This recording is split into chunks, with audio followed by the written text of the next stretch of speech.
Mic check. Test 1, 2, 3. Oh, okay. And we are in the building. We'll be right back after these. I know you're scared. Yeah, I do too. If I were you, I know you're scared. I do too. If I were you, you better bring your A game. Bring your A game. You better bring your A game. Bring your A game. You better bring your A game. Bring your A game. You better bring your A game. 'Cause all I know is you better bring your A game. Bring your A game. You better bring your A game. You better bring your A game. Bring your A game. You better bring your A game. What's up? What's up? What's up, everybody? That dismal loss of a game. We've had some Freaking. I tell you what. issues getting Yes. this together. Got my alfalfa going on here.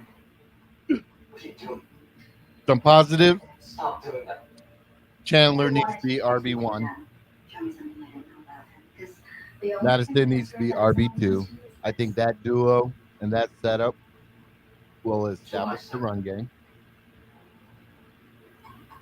Jefferson being back shows that clears up Addison to make some plays while Jefferson makes in his plays. But I tell you what, all next week, I don't want to hear. I hope you guys can prove me wrong, but we do not beat the Lions next week. I'm sorry. I don't think we. I've lost all confidence in this team. I think they're done. Yeah, I don't think we beat the Lions. Yeah.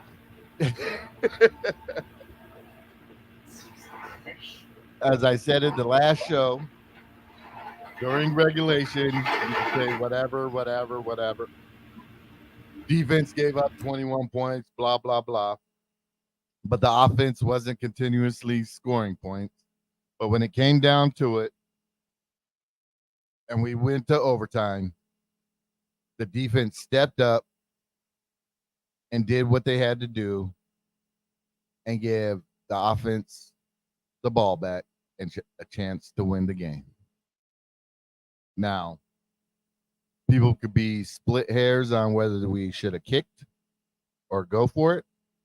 I think a professional NFL team, 3rd and inches, you gotta get that. I'm more mad about the personnel on the play call than the play call. You put Oliver in motion and have him come back and push. You put Hawkinson in motion, have him come back and push. Shit, have Ham back there too, pushing. But to pick the smallest freaking guy on your freaking team to be the guy to push, it's done. Hey, Doug. Hey, y'all getting the victory next week. You heard it here first from your boy Yogi. Oh, I'm done defending KOC. There's no need for it. Some people are saying they lost because of defense. So the defense made plays to win at the end when they had to. And I would rather have them try the field goal there than then try the same play twice in a row with your smallest player on the goddamn field as the pusher. You got CJ Ham, you have Oliver, you got Johnny Munt, you got another offensive lineman, Randall. You can use any of those guys to do the push, but yet you need your smallest player. So, hey, Skull affiliated sums it up. I'm done with KOC, bro. The Vikings haven't won a game convincingly since week 1 last season. well, they beat Packers 24-10, but everybody. All anybody ever said was that with the cousins this, cousins that. Well, KOC has proven that it's not cousins. So the same stuff is happening whether Cousins is the quarterback or not. I think Cousins actually covered up a lot of stuff that KOC. You know, The dog's in here tripping. he's like I can call a better offense than KOC. Yeah. Echo, what are you doing?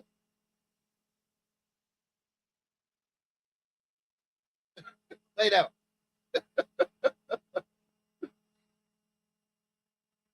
What up, Gil? I'm still waiting here from Tony. Oh, okay. But yeah, I mean, yeah, if Tony doesn't jump on, we'll keep it short and stuff. I mean, there ain't much to say. I mean, it is what it is.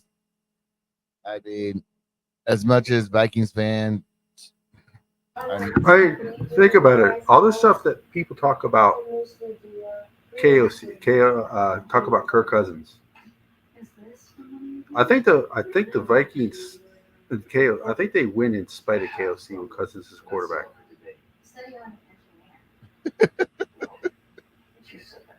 You know. Yeah, look at Young. yep.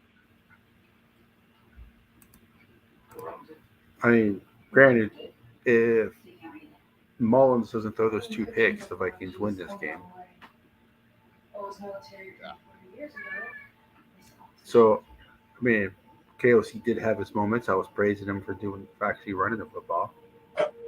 But you'll see how bad of a coach he'll actually be is that when Madison is healthy, he puts him back as starter. Oh yeah, if he does that, I'm gonna be so team trade KOC that Echo, what are you doing? Hey everybody, that's Echo. Echo. I've got something here you should see.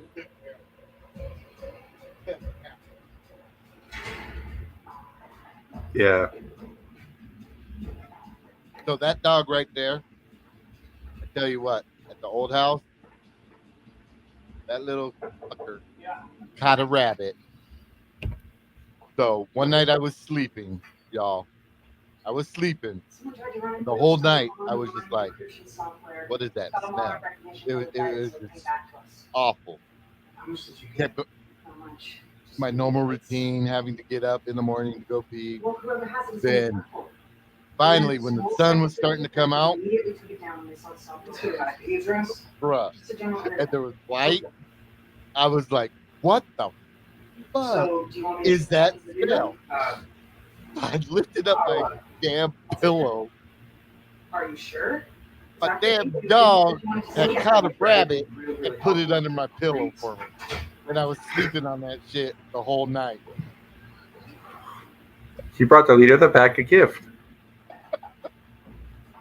I called the wife. I was like, this is what Echo did. I'm all.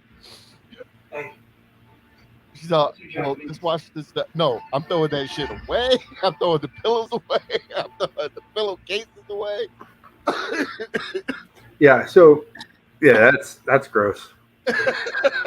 We have a hole underneath our apartment from the outside, so we were getting mice, right? And we would get rid of them, but they would come back, right? So we would have 3 or 4 of them at I put them in a mouse trap, a humane mouse trap, and then drive them like a mile away and let them go, right? So, but they would keep coming back. Man, we got a cat. The cat caught 3 mice his first day. We haven't seen a mouse since.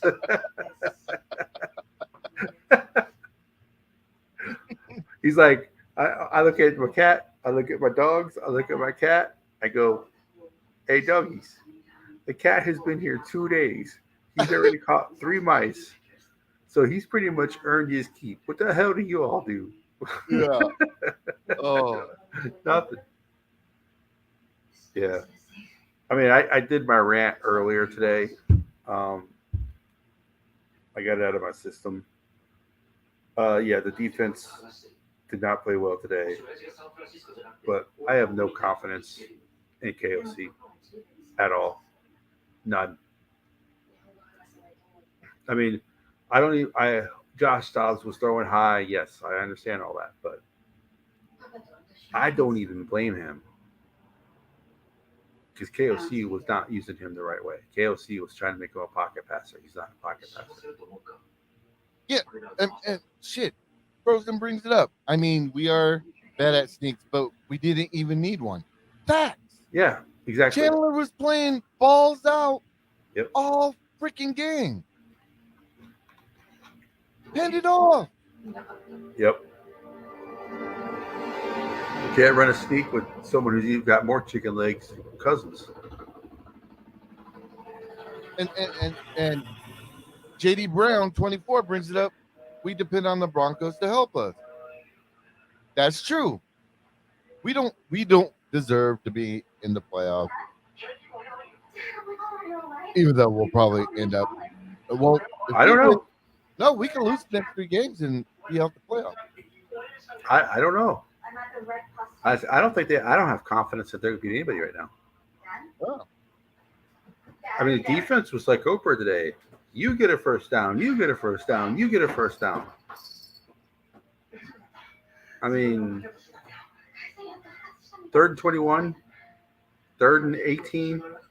Like it was nothing. Like they were playing against air. And not to mention that pick 6 that was called back.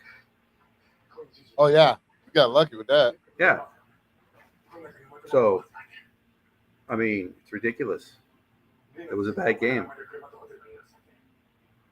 I mean, they scored 24 points and they lose, same exact score as last year, overtime. I would have rather have tried that field goal instead of going for it on 4th and inches.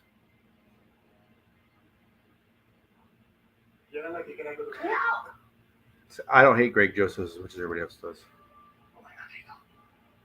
Only on extra point. Yeah, only on extra points. Yeah. But field goals, I don't hate him as much as everybody else does. So I wouldn't mind that kick. Right. But I mean, we were in the What's Up chat talking about it earlier, and I said, fire KOC, and they're like, well, you can't fire him after 1 game. I go, no, it's not 1 game. It's a pattern. It's the same pattern this year and last year. It's gonna be a long off season. I'm almost. Go back to that one comment about, I think it was Young. Right here, I agree. That one? No, it was the other one. I don't think a mobile quarterback does us any good because I don't think KOC was going to use him. Look what he did with Dobbs. I mean, remember the touchdown run that Dobbs had? How pissed off KOC was because he ran it in? Yeah. I mean, Stop. Go back. yeah, and they also had that bomb in the first quarter. Hear me out. We need to trade KOC to the Chargers.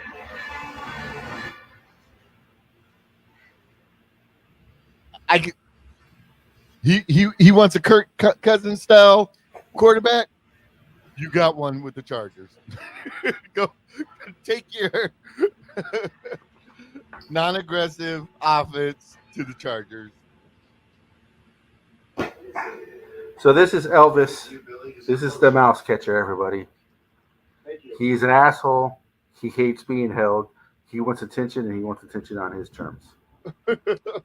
But he's a mouse catcher. So, you ready? See? he hates being held with a passion. But yeah, I mean, I'm done with KOC. I have no confidence in this team. I mean, seriously, do we see how much Kirk Cousins actually like covered for him? Oh yeah. How many times do you think Cousins auto rolled out of plays that he called, or you know?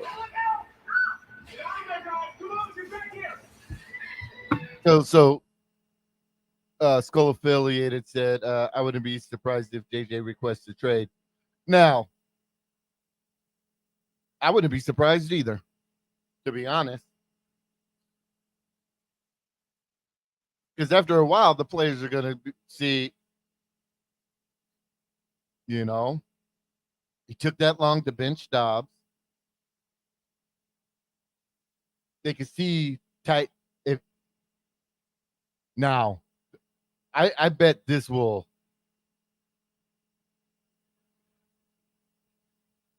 I will say this: if Madison comes back and he starts over Chandler, I have a feeling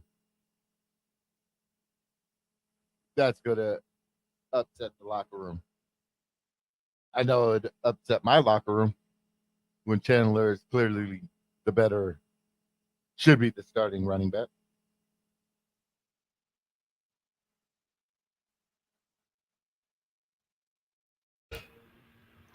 Yeah, I don't know. I think Madison's a good dude, but um,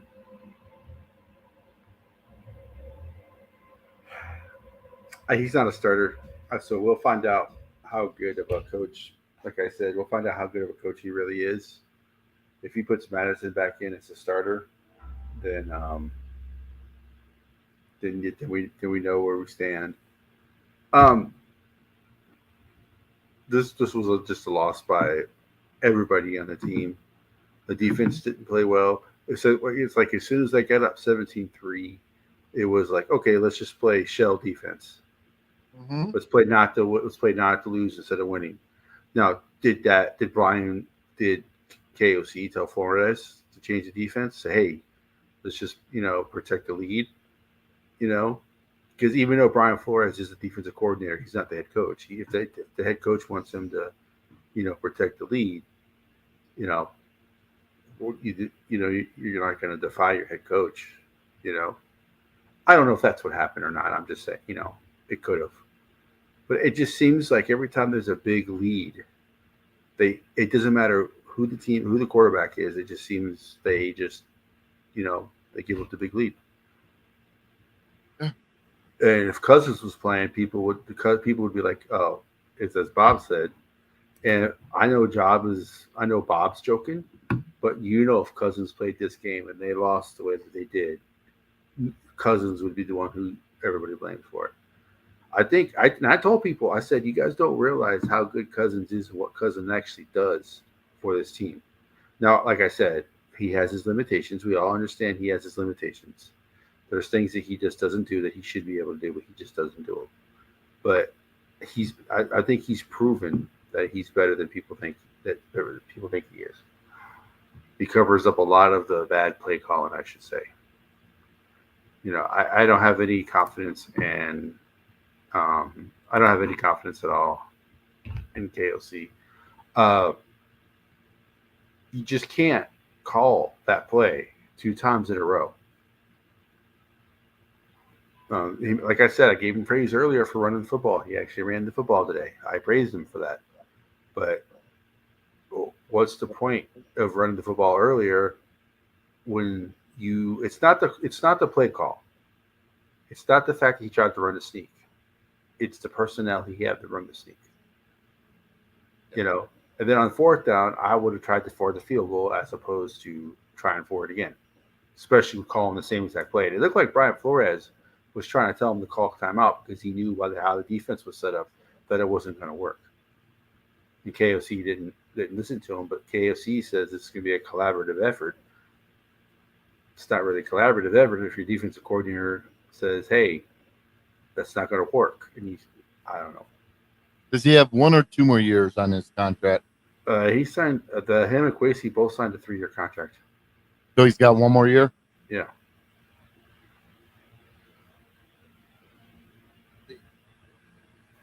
Yeah, the fourth quarter, they got outscored 21-7, 21-3. So See, yeah, this is what I'm afraid of. If this, this is what I'm truly afraid of. We see that KOC is wanting a quarterback to be like Kirk Cousins, pocket passers, to where if they draft a quarterback, not necessarily will be. If they pick a Kirk Cousins style quarterback, they're probably going. They're probably going to. Or they bring. I think they're going to bring back. Oh, I definitely think they're going to bring back Cousins. yeah, for their final year, Yeah. one for the road. So because, like I said, if they, I don't know. I mean, this is what Dougie Wilson says. So I mean, Dougie Wilson said so. It's got to be. But if they sign Cousins before March, that 28.3 dead cap space goes away. I don't know how it works, but that's what he said, and he's in the know. So, um, so I'm thinking that probably 2 years, 40 million. I would take 2 years, 40 million. That's just $20 million a year, 1 year guaranteed the first year. But I mean, it's going to happen, folks. You can sit here and complain about it all you want, but the Vikings are probably 95% going to re-sign Cousins. I just hope they draft somebody in the first round to replace him. That's what I'm hoping. Skull affiliated said KOC and Quasi needs to go. Hey, the Wills just need Well, to trade them both. Hey, wait, the Chargers fired their GM too. Trade them both to the Chargers. Can we do that? Can we trade our GM to the Chargers? Oh, yep. which is who would have thought that? I mean, there's still going to be There's still going to be Kirk haters out there who can see what he means to the team, but just won't admit it because they don't want to be wrong. You know? Yeah, no, I agree, T Bass. If he no, we definitely need to get rid of no trade clause. Yeah, Wills definitely want because they're seeing what their team looks like without him. Yeah. But then that goes. That's a great profile pick, by the way. Uh, they need to put more pieces around him too. I mean, he finally this year the team was actually playing well around him, and this goes back. I think the reason they started so slow at the beginning of the season was because they didn't play preseason games. You got to have at least a couple of drives in the preseason game just to keep your timing down. And so then they finally got it going, and then Cousins gets hurt. If Cousins doesn't get hurt, do they lose? Will they still only have 4 losses? I don't know. Probably, but the Vikings always seem to lose a game that they should never lose, like this one, like against the Bears. They've done it a couple times. So that's just the Viking way. And people want to say this loss is not. A lot of people want to say this is not. Like me and Sarah got into it earlier. She said, "Why are you guys blaming KOC? The defense gave up so many points." It's the track record of KOC. That's what we're seeing. We're starting to see the same. We're starting to see the same plays, the same play calls, whether it's Cousins at quarterback or if it's somebody else at quarterback. It's third and 18.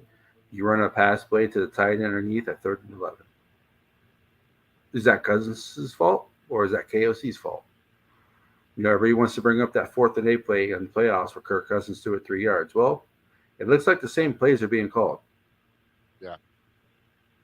So I understand Cousins is a quarterback. Quarterbacks get blamed. I understand that. And I understand Cousins' limitations. I understand, Cousins makes mistakes. But top 15 quarterbacks are top 15 quarterbacks for a reason. Now, I'm not saying don't draft, Yogi. I'm not saying don't draft a quarterback for the future. I'm not saying that. But it's like that old Cinderella song. You don't know what you got till it's gone. I Dobbs got us those wins against the Falcons and the Saints. And why did Dobbs get us those wins? Because he wasn't held down by KOC. He was out there playing backyard football, which is what Dobbs is great at. T-Bass, I think that is a high possibility. I think everybody's talking about JJ wanting Kirk Cousins and all this as his quarterback. I think you're seeing why. I think you're seeing why the players on this team. See, Yogi, you and I, we've both been on teams. Outside media, the fans, they can all say what they want about a player, but how does your team react to you? That Kirko chain stuff, that wasn't artificial. This team's like Cousins, and there's we're seeing why this team's like Cousins. I'm not saying Cousins is perfect. I'm not saying that, but you can see what a top 15 quarterback can cover. Let's see what Sarah's character.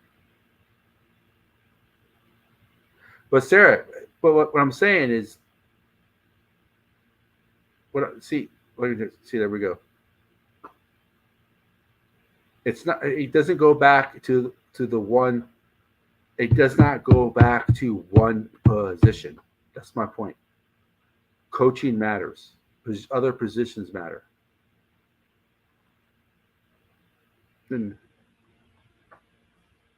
that's all I'm saying. I'm just, no, I think this team is definitely better this year if Kirk didn't get hurt. I think this team would have finished 12-5 at the worst with Cousins at quarterback. But now they're going to probably barely finish 500. The Vikings were 13-4 last year. There's no way in hell they're 13-4 without Cousins. I'm just pointing, this stuff out. Then the defense is better. Defense didn't play well today, but I'll just go back to, if you look at the play calling, it's all the same play calling. It's the same plays over and over again. And what the hell was that JJ pass today? I mean, I understand you want to be creative and you want to shock them, but I mean,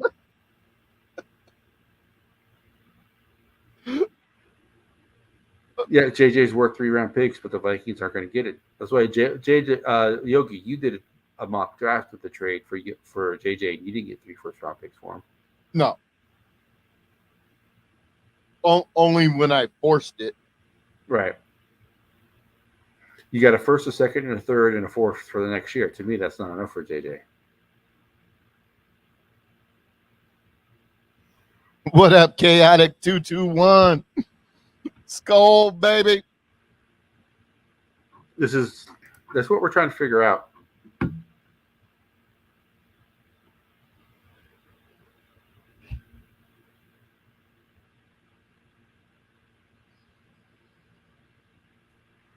But see, Sarah, this is our disagreement, Sarah. When last year of Mike Zimmer's tenure, Kirk Cousins gave the Vikings either tied the team or gave the Vikings the lead in the fourth quarter 7 times. The Vikings lost every one of those games. A quarterback can only do so much. He needs help.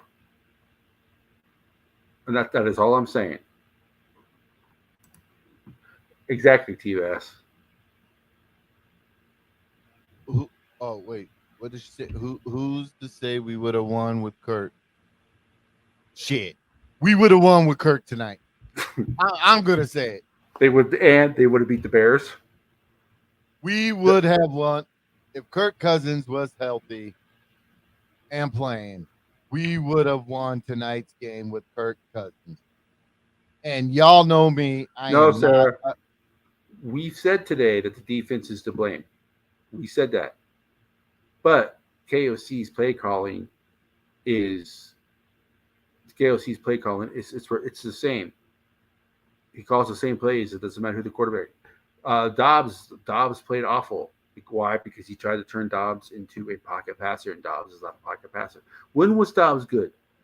Dobbs was good against the Falcons when he didn't know the playbook and he was just out there balling. Against the Saints, the same thing. He really didn't know the playbook. He was out there balling. As soon as he got a playbook and KOC tried to put him in his little box, what happened to Dobbs? He played awful. And Dobbs is not that type of quarterback. And then today, yeah, KOC made some plays, made some good plays. Like I said, I give him credit for running the football today. But he can't. But it still doesn't mean that he, isn't good. I mean, for some reason, since he's been head coach, the only team they can beat by double digits is the Packers. And I will say this again. Yes, the defense gave up 21 points in the fourth. That was horrendous. Horrible. Shouldn't have happened. But the offense did not score in return. Right. The offense didn't score in return. Even if we had the lead, they still need to score. Well, they lost to the Bucks because you got to keep in mind that was early in the season. They didn't play any preseason games. So the Bucks game they lost because they were rusty as hell. I think if they play the Bucks, if Kirk Cousins, say Cousins is healthy, and let's say this week was the Bucks game, the Bucks ain't beating. The Bucks aren't beating Minnesota. Same thing with the Chargers. They just caught the Vikings early. The Vikings are a different team now. Once they got that rust knocked off and they stopped turning the ball over, they're a different team. And no matter how bad the defense played in that fourth quarter, second half, whatever, when it came to overtime and the score is 0-0 and the Bengals got the ball first, the defense stepped up, did what they had to do to put the ball back in the offense's hands to win the game. And they didn't do it. That's all I'm saying. So, yes, the defense played like trash in the fourth quarter. Yeah. But when it came down in overtime, they did what they had to do to put the ball back in the offensive hand to win the game.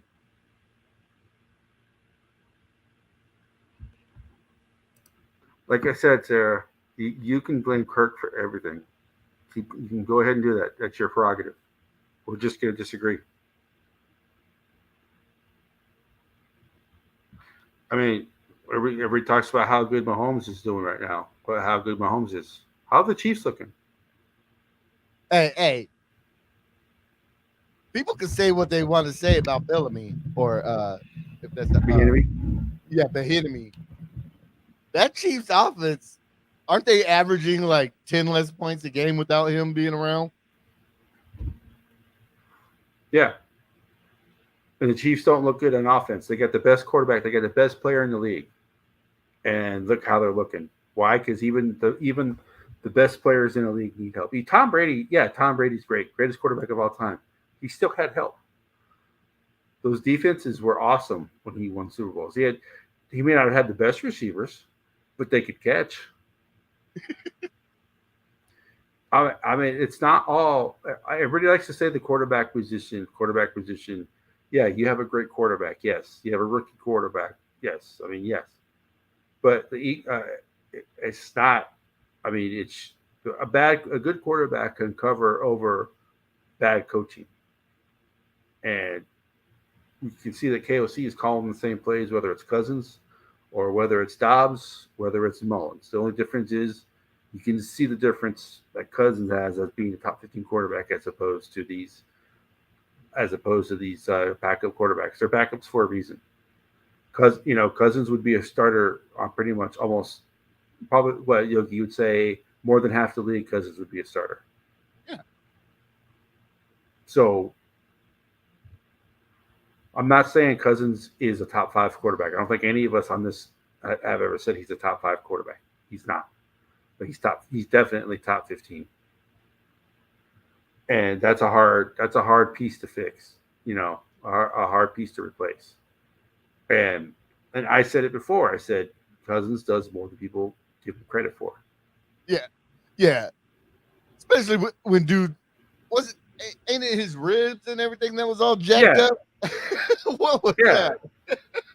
He threw like a 5-yard quail. He straight And up moments said, after he threw it, Mullins did this to his head. Like, I don't know. Yeah, you made a good play by not throwing it far enough to get picked. I don't know what he meant by that. I don't know. oh. I just, it's just weird, man. The defense let us down today. That was the biggest thing. I was talking all this trash about the Raiders scoring 63 points, and they shut out the Raiders. And Brian Flores was aggressive against the Raiders the whole game. Why? Because the Vikings didn't have a big lead, and he had to be. As soon as they got a big lead, it seems like they just shut down. It's like the Vikings took their foot off the throat, let their foot off the pedal, whatever analogy you want to use. And the Bengals just came right back. It was like they were playing against air in the fourth quarter. It was like practice out there. So,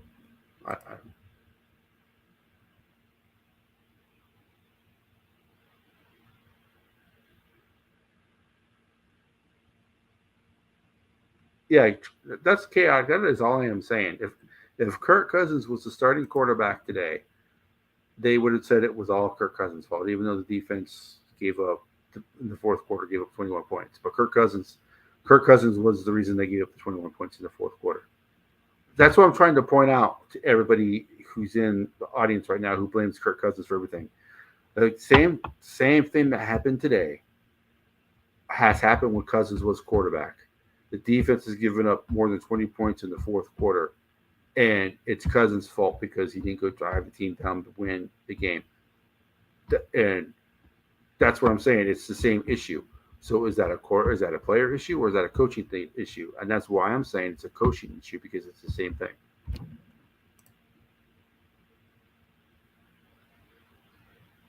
Bob said, Denver knows how to run a quarterback sting. Yeah. I mean, it's. Oh, God. All right, here we go. Here we go. It's time for the rant to begin. So, hey, everybody, Tony, go ahead and put your seatbelts on. Hey, Yogi, throw up that parental advisal. Oh, wait. Oh, yeah. Tony, your thoughts on KOC? Fuck him.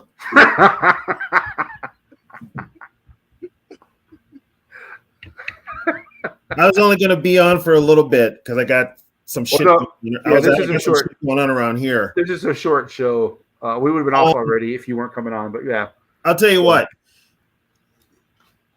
KOC, for everybody that thinks he's this offensive genius, this offensive guru, do me a favor. Sit the fuck down and shut the fuck up. This guy is not an NFL head coach. He is not an offensive play caller. He sucks. He gets out coached. He's in above his head. But guess what? This is a price you pay for not hiring Jim Harbaugh when he was in the goddamn building last year. This is the exact shit you get. It's not going to get any better. It's probably only going to get worse. Last year, we won 13 games by a fluke, people. It was a fluke. Oh, and for a little reminder, this team has a hard time making a yard. What happened in Buffalo last year? How do we win that game last year? Think about it. He couldn't get a yard. One fucking yard. And here today, oh, gee, you don't get it the first time, right? Well, call another play, maybe run it to the outside, run it off tackle, do something. No, you run it at the exact same position, and you expect Brandon Powell to give you a push. All 170 pounds of Brandon Powell. Soaking fucking wet. And I think I'm being nice when I say 170. I think he's lower than that. Soaking wet with winter clothes on. Thank you. And here's the deal. Bad enough you used Brandon Powell for a tush push. You ran over Garrett Bradbury, who sucks twice. You couldn't give the ball to Chandler. You couldn't give the ball to C.J. Ham. C.J. Ham been on this roster how many years and still ain't had a 4th and 1 carry? Yeah. Come on now. Come on. And everybody that thinks, well, give the man a chance, blah, blah, blah, blah, blah. You know what? Shut the fuck up. I ain't listening to you. Okay? I've had 50 plus years of this bullshit. I'm done with it. I'm tired of it. It gets really fucking old to see this every goddamn week from this football team. And I'm gonna be honest, I don't want to see these motherfuckers in the playoffs. I don't want to see them in the playoffs. I don't have confidence that they're going to win any game. I don't have confidence they're going to win the next 3 games. I don't have confidence, period, in this team. What up, Too Evil? I have no confidence. All right, the Lions are what, 21-0 right now? No, they are 35 to 17 or something like that, 18 or something. Yeah. Hold on, 35-17. Sarah, we're not giving Flores a pass. Flores had a bad game today. Okay, you know what? I'm not giving Flores a pass, but who been carrying this team all fucking year? It sure ain't been KLC's offense. And who's been carrying the team these last few weeks? It sure the fuck ain't been KOC's offense. So give the man some. I will get on Flores for giving up the points on defense. Yeah, that's his fault too. But also get on the goddamn offensive coordinator / head coach who does not know how to coach with more than a 10-point lead. There is nothing wrong with going for the jugular. There is nothing wrong with running up the score. Hell, Antonio Pierce did, and he'll be out of a job within 3 weeks. Come on. So Dylan. So it's hard for me because I've been a head coach. And Dylan, I have coached. Yeah. I have coached. I've been in, maybe not on the professional level, but even semi-pro football. It takes a while, and I got a couple of national championships under my belt, a couple league championships under my belt. First year as a head coach, I lost 2 games, one in the championship game and one in the regular season. So when you coach, sometimes you think, what are they thinking? It might not be at the NFL level, but coaching is coaching and winning is winning. And I tell you what, when I was a coach, we knew how to win. Exactly. We knew how to win. So you're up 17-3. Do you guys take your foot off the throat? Hell no. Nope. Not at all. Matter of fact, I'm trying to run up the score. Yeah. I'm not being happy with a 14-point lead. I'm going to keep running up the score. It's very simple. I'm going to run up the score until they stop me. And even then, I'm still going to run up the score. Now, my head coach, he would just run the same play until they stopped it. He didn't care. I'm getting 5 yards. I'm getting 5 yards or more on this one play, and I run it, and you can't stop it. I don't care if I have to I'll run the same play the whole damn game until you stop it. And Yogi, we've got, it's not on the same level as the NFL, but we both played, we've both coached, we've both ran teams and organizations. Hell, I almost ran a league. Yeah. So I know something about this. I'm not speaking just like a complete and total moron who's read a couple of books or played Madden and all of a sudden think I know football. No, I know it. I've also talked to people who are in the business, who are in the NFL, who have been in the NFL. I have connections, people. I have connections. So, hey, Zed. So here's my thing. When I was the head coach, you know how many plays I called? 0. I called 0 plays. It was my job to find the OC and the DC to make those play calls. It was my job to say, hey, what's going on this defense? What are we going to do to fix this? Blah, blah, blah, blah, blah, blah, blah. And let them call their plays and give direction. That's the problem with some of these NFL coaches right now. They want to be the head coach and it's all about plays. It's all about ego. It's all about ego.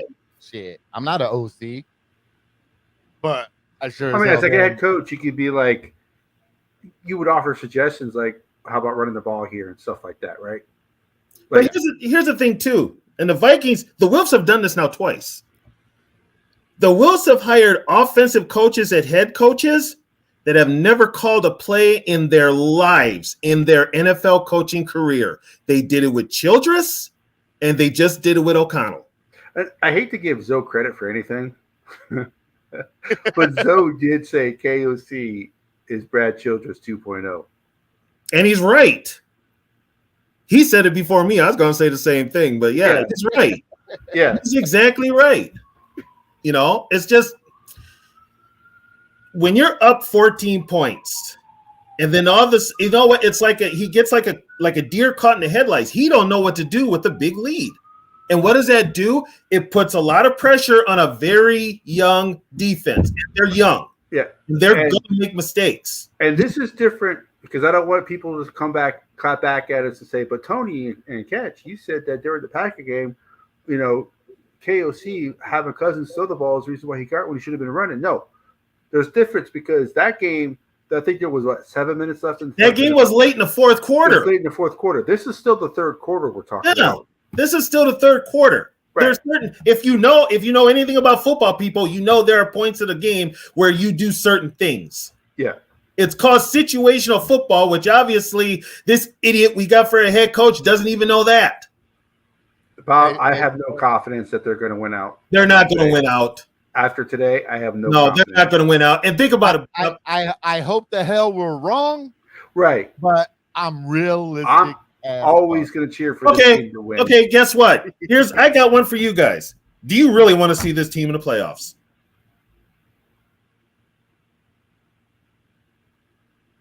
No. Think before you speak, Yogi. No. Here's the thing, though. Here's the thing, though. As a fan, I always want to see my team make the playoffs, blah, blah, blah, hoopla. Do I think we're going to do anything in the playoffs? No. I mean, they get the playoffs and they get. You want to see this? You want like it has happened before. You want to see this offense in postseason play? Not really. Someone said we were doing our live stream. Someone said that they would rather see Beach crawling Cousins at quarterback than what we have.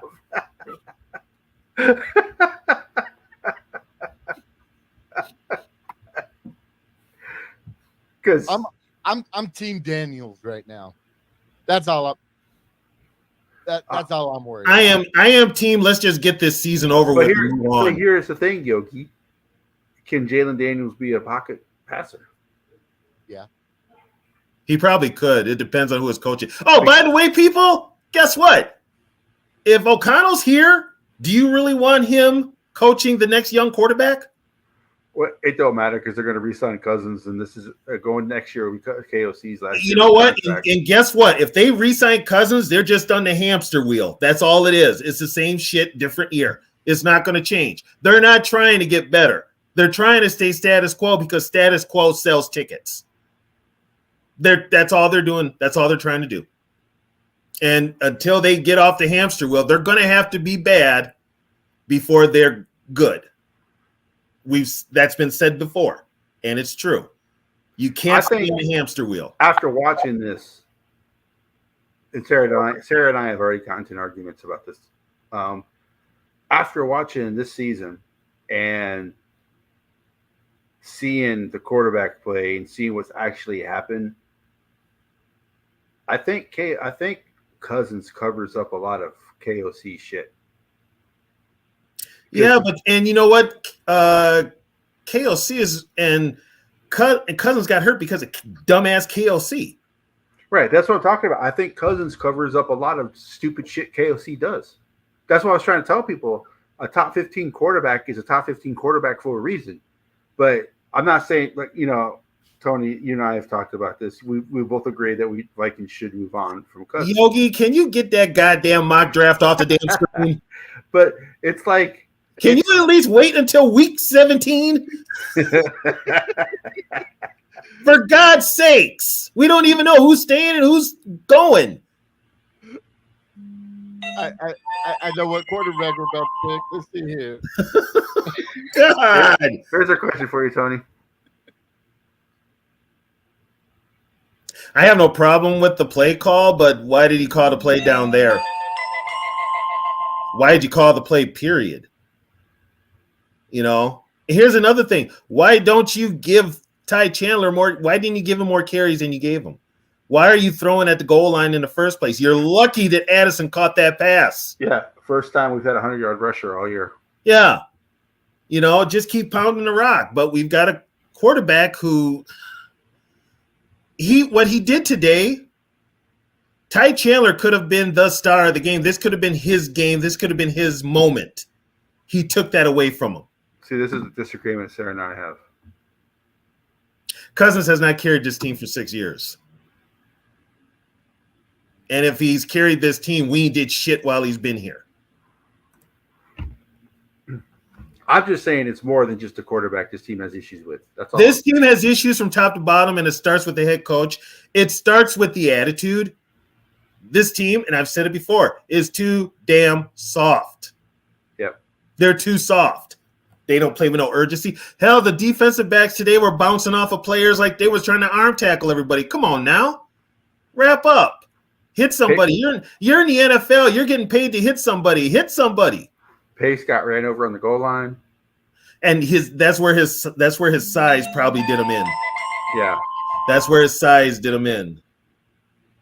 But yeah, I'm you know what, as a fan of this team, for as long as I've been a fan of this team, you just gotta say when enough is enough. This team is on a hamster wheel of the same shit every year. I don't have confidence in this team at all, especially I really don't have confidence in this team now, not with KLC. I just don't have confidence with them. You know, it's just this team plays with no urgency. They're too soft. KLC is in above his head, and it shows. It shows. Did you hear Yogi's plan for KLC? Oh, I got to hear this one. Okay. Oh, would you trade KOC? I'm going back to it, to the motherfucking Chargers. For who? Draft rights? For draft picks? Yeah. They ain't gonna take. Well, no, they dumb enough. No, they already had enough problems with one Ram assistant. They ain't gonna take another one. Of course, you know what? If you had somebody in the front office who could probably finagle that deal, it might work. Shit. He'd have Herbert. Herbert wants out of he wants out of the Chargers. He don't want to be with the Chargers. Would you trade up a first-round pick to the Chargers? For Herbert? Yeah. Yeah. I would. Because him and Kirk Cousins are similar, except for Herbert uses his athleticism when he has to. No, too evil. I don't want Wentz. But yeah, I would. Yeah, seriously, I would. Because I think Herbert and Cousins are a lot alike, except for Herbert will use his, like I said, when it's like 3rd and 3 and there's a hole in front of Wentz. God, too evil. When there's a hole in front of Herbert, he'll actually run for the first down. Right. Because they can both make they can both make all the throws. But the Chargers are in such a. If you think the Vikings are in salary cap hell, the Chargers are worse. Yeah. So they're going to be unloading some people. We'll trade. Here I'm going to say. I was going to say trade Kurt for Herbert, but Kurt's a free agent. But I also heard from Dougie Wilson. I don't know how this works, Tony, but he said that if the Vikings re-sign Cousins before March, that dead cap space. Yeah, that dead cap space goes. Here's the deal: a lot of it goes, not all of it, but they have to sign them before March. Which is probably going to happen. Which will take that dead space, which will take that money off of the cap, so they'll have more money to work with. So yeah, they'll re-sign Cousins. But here's the thing: the one they should be interested in re-signing is Danielle Hunter. Yeah, that's who you got to sign. If you're not trying to sign Danielle Hunter, no. You know, you've got one player to sign. That's Danielle Hunter. And you still got to worry about Darasol and JJ towards the end. What's going on with Darasol? He has not looked as good lately. That whole offensive line looks bad. That's called coaching. Well, it doesn't help that Bradbury gets put on his ass on third. Okay, first of all, they knew what they see Bradbury every goddamn day in practice. They seen him in training camp. You did not see him getting tossed around by the other team in just a training camp, and you kept him and re-signed him? That's on you. If you're the dumbasses to do that, that's on you. But then you make it worse by compounding your run, not one, but two quarterback sneaks right up his ass, knowing he can't create a hole. Whose fault is that? And this goes back to another criticism that you and I face, Tony, was that game against the Bears when they had the lead. And they ran the ball straight up the middle instead of running to the edge, which if they would have ran to the edge with Chandler, I'm not saying that it's a 100% guarantee that they would have got it, but they had a better chance.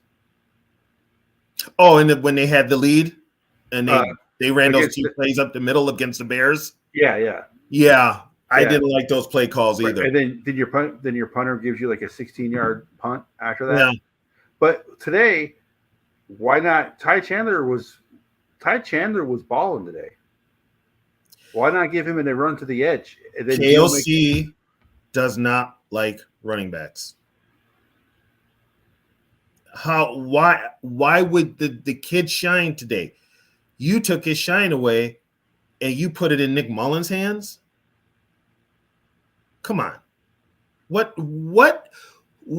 damn coach in their right mind does stupid shit like that? You don't. Ty Chandler was the hot hand today. He should have had the ball. How many times did he have the ball? How many carries did he get?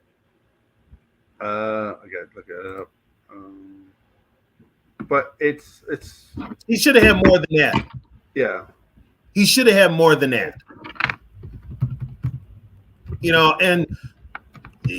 take away his and they weren't stopping him. He was wearing them down. He was wearing them down. You could have ran off anybody. You could have ran the ball off of Ingram. You could have ran the ball off of Reisner. 23 carries for 132 yards and a touchdown. 23 carries? 132 yards and a touchdown. He should have had 33 carries. Mullins was 26 of 33 for 300 yards and 2 touchdowns, but he had 2 picks. Yeah, 2 bad picks. Yeah. Browning was 29 of 42 for 324. The Bengals could not run the ball today. No, they couldn't. And the Vikings secondary could not tackle or play defense. They couldn't. There is just a disconnect with this team somewhere that they will. Oh my God. You know what, Yogi? You're too happy for this shit. You're like a kid with a goddamn new Nintendo back in the day. Hey, Too Evil. I just traded JJ to the Titans for a first, a second, a third, and a 25-second. And I'm about to trade Madison to make sure Chandler is the starter. To be honest with you, I think once Madison's healthy, they put him back in as a starter. Yeah, because somebody's riding his dick. This team is so full of favorites, it's not even funny. And the favorites all suck. It just is. Madison should not be starting for the rest of the year. I'm just going to put that out there. He shouldn't be starting. After what you got today out of Chandler, that's a slap in the face of Chandler. If I'm Chandler, I'm like, fuck it, I'm out of here. I don't want to be here. Yeah. I don't want to be here. You know what, Too Evil? That's very interesting. Trade JJ for Herbert? I tried. It wouldn't let me. As good as JJ is, having a top young quarterback like Herbert is more valuable. Yeah, the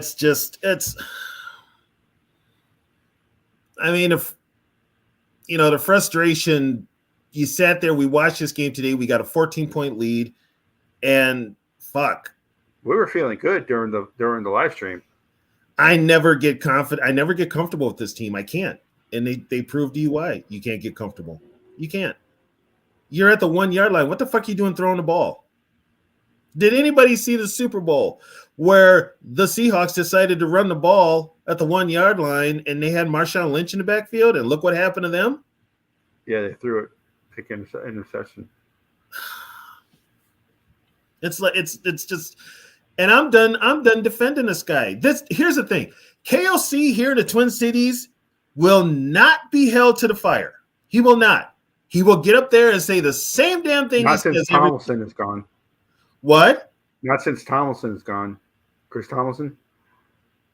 Oh, Tomlinson would probably say something, but even Judd Zolgad and those guys, they will not hold his feet to the fire. They ask him the softball questions. He gives a textbook answer, and they're like, on show, but he won't answer the tough questions when he talks to them. Yeah, and any show he does is done by the Vikings. Yeah, it's not done by used to be the networks and stuff like that. It's not done by the Vikings. It's done by the Vikings. So every question they ask him are going to be softball questions. You got to hold this guy you got to hold his feet to the fire. He is protected, and so is PJ Fleck. And it's PJ really Fleck annoying. needs to go. PJ Fleck has been there long enough. This team sucks. Yeah. Both the Gophers, they got players hitting the transfer portal left and right. You know? And the Vikings, I'll tell you what, if shit doesn't change around here, they're losing Flores at the end of the year. Well, Flores is gone. So I'm not giving Flores any grace today either. It was a complete collapse by the defense. But here's the thing. Flores is working with a defense that has nobody but Daniil Hunter. KOC started the season with the top players in offensive football on his team. And we're 500, injuries or not. So, there's plenty of blame to go around. I'm not putting one blame on one person, but you know what? It all comes down to the head coach. It all comes down to the head coach. And Flores, this is he's had a couple bad games, which happens. Yeah. But with KOC, and this is why I brought up, KOC. It's a pattern with KOC. This is every week, people. Yeah, it's a pattern with KOC. Every week with O'Connell, okay? This is every week. And keep in mind, he never called a play. As many years as he was working offensive football, he never called a play. Actually, you know what, Too Evil? That now explains why Paul Allen is such a dick rider. That's why he's such a major dick rider. If that's the case, yeah, that would explain it. That would explain it. Well, Red McCombs was not a very good one. Oh, Red McCombs was an idiot anyway. Glad that old bastard's dead. Anyway. But yeah, today was just one of those frustrating days. It's like, if you've watched football for as many years as many of us have, today was probably just the last straw of dealing with this bullshit. It would be the last straw. And for me, being football's my life. It's gotten me through a lot of hard times in my life. Football. Watching what this team does, knowing the game of football like me and Yogi do, it's even more frustrating. These guys are making top dollar, and to be honest, they ain't worth the dollar they're making. They're really not. It's just it's good teams, championship teams, do not constantly give up fourth quarter leads, and nobody holds them to the feet to the fire. Right. Yogi, stop it. I know I'm not going to say that championship teams don't blow leads or get blown out because they all do. You know what? They're professionals. Okay. Yeah. They're all professionals, but you know what? You got to have some dog in you. Mm-hmm. The Vikings even got a Chihuahua. They just don't. It's just you. And here's the thing, damn well, if you're the opposing team, you could go up on the Vikings. You'll be okay. Because guess what? The head coach isn't going to make any adjustments. and he's probably going to freeze up towards the end of the game. He's not going to be able to keep it. I mean, Someone brought it up earlier. Can't remember who it was, but I don't know if it was in another Vikings, like one bar in Olympics that we were in, or if it was during the live stream. I can't remember. KOC is when everything is good and going right, he does his play calling. It's okay to good, or some people would say it's excellent. It's the crucial plays where he really falls short. Yeah, and he's also, if you'll notice this year, he's running too many trick plays. He's trying to be too much like McVay. Mm-hmm. It's kind of like, but you know what? Guess what? McVay's going to take your playoff spot there, buddy. I'd rather see the Rams in the playoffs than the Vikings. I'm just going to be honest. I don't know what Morpheus is going on about. I'm confused, Morpheus. About KOC's like press conferences and shit. Oh, his press conferences. If you thought Childress was hard to listen to, KOC is hard to listen to, and you understand every word he says. That's why it's hard to listen to. KOC has perfected coach speak in press conferences. Yeah, and the Vikings love him for it. That's one thing. The Vikings are all about positivity now after what they went through with Zimmer. There are people that, oh my God, Morpheus. Oh my God. That's funny. But yeah, they just fucking, I forgot what I was gonna say. They got a guy to do the PR moves and just say the right things. So you know what, Too Evil? That's a good question. Actually, it's the answer is because he will not rock the boat. He will not cause drama. He will not do any of the things that put maybe a negative face on the team. Jim Harbaugh would have. That's one thing you can say. Harbaugh would have said what it is. He wouldn't have held back. He was an old school type of guy. But they got Kevin O'Connell because this team now has this whole thing where they don't want anything negative out there because they're still thinking will affect ticket sales. And here's the problem, folks. Well, I think we're past that, though. We are past that, but they're not. The Viking organization this is what I'm telling everybody. As fans, we're past it. We see we're past it. The Viking organization is still not thinking that way. I mean, the stadium will be sold out whether the Vikings have 1 win or 10 wins. Catch, the stadium is paid for. That's what I'm saying. It's all paid for. So whatever money they get, they put right in their pockets. That stadium was paid up when the Tampa Bay game was played. Yeah. So you need to put something on that field to make people want to go see it. But I mean, they've got to change the way of thinking. They got to start thinking you know what they need? Killer instinct. They're not going to have it with KLC. They need to, when they walk on the field, they need that old school mentality. We're going to walk on the field, we're going to kick your ass, and then we're going to leave. And play like it. And they just don't. They're too vanilla. You know what? It's everything now is like, well, we'll see how we do in the regular season. If we make the playoffs, great. It's a new season. Things can happen in the playoffs. We'll take our chances there. What kind of fucking philosophy is that? Yeah, today was Sarah, honestly, the Vikings haven't kicked ass since probably Jerry Burns or early Denny Green teams.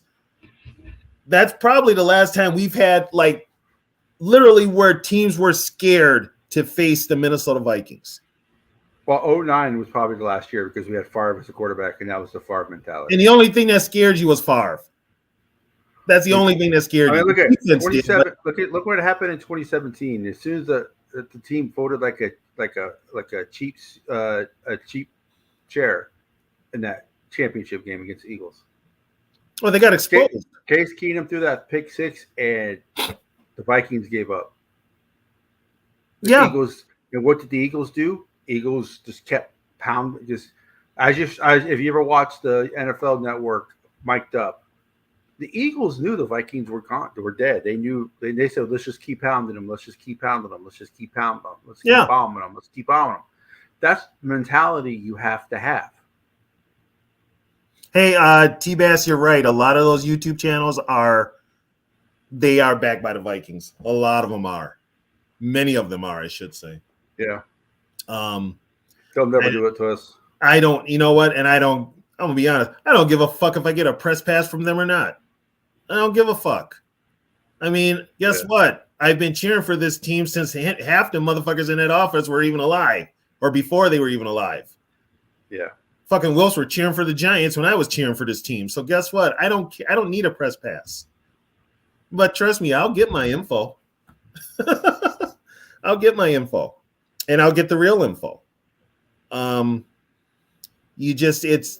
This team is all about the whole purple positivity, duckies and bunnies and all that other shit.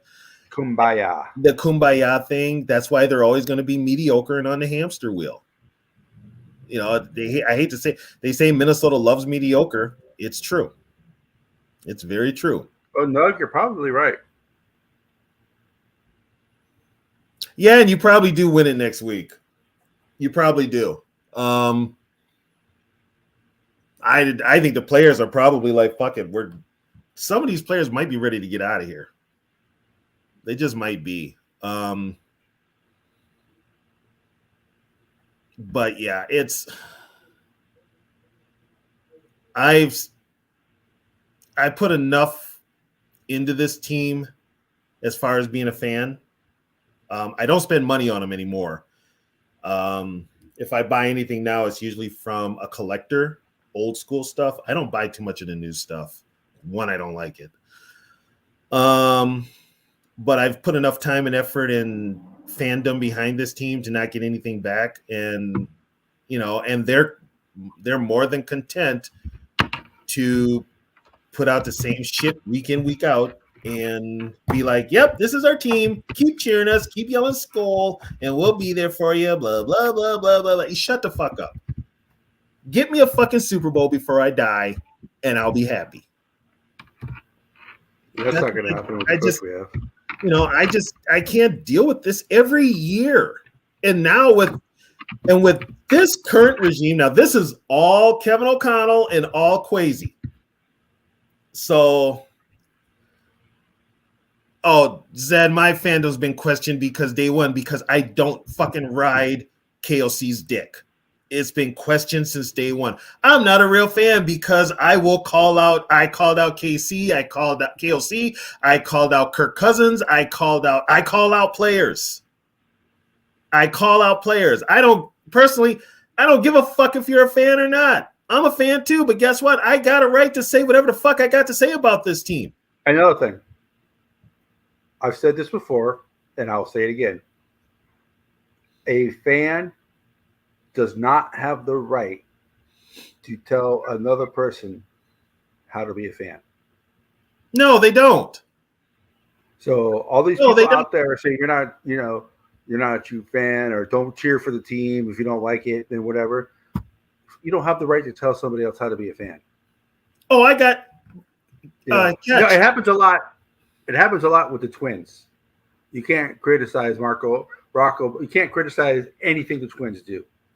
Oh, you could. It was really bad when Joe Mauer was here. You could not criticize Joe Mauer. Yeah, you could not criticize so Joe. Don't cheer for the Twins if you don't like the manager. Exactly. No, don't tell me how to be a fan. If I disagree with what he's doing, I'm going to say it. Now here it gets really personal with me with some of these fans, because years ago I got called out by a certain Viking fan club. I mean, I made one comment and oh my God, they jumped on social media and just roasted me a new one. They treated me like I was the Antichrist, and I don't care. But they basically blackballed me. They were short of calling me every name in the book because I didn't agree with their philosophy on the team. I called the team out. And if you're a Viking fan, if you know anything about the Vikings, you know who this friggin' goddamn club is. I call it the fucking club of friggin' misfit mascots because that's what they look like. but they got on my case something fierce, and it was a couple of them in particular, which was amazing. I got. They will say it. They will say it. They will say it to me online. Yeah. I've been in the same function with these motherfuckers. None of them will say a goddamn thing to me. Matter of fact, they avoid me like the plague. And I've actually really experienced this with Joe Mauer. People, 90%, I would say actually 99.9% of Twins fans think that Joe Mauer is a first ballot Hall of Fame. He's going to be a first ballot Hall of Fame. While I'll agree that he is the greatest hitting catcher of all times as far as batting titles and stuff like that go, you got to remember, he played for the Twins. He never won a playoff game.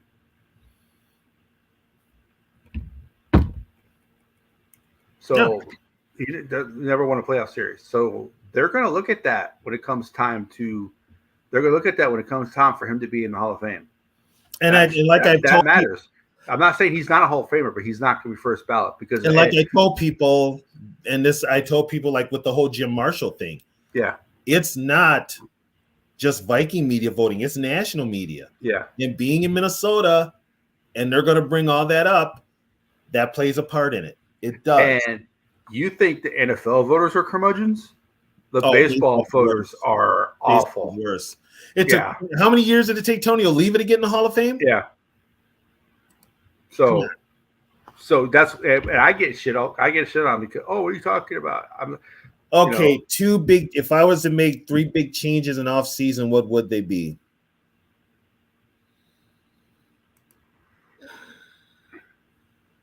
Okay, me personally, you're going to lose Flores. I would actually keep Flores somehow. I'd actually elevate him to head coach and get rid of KLC. That's one.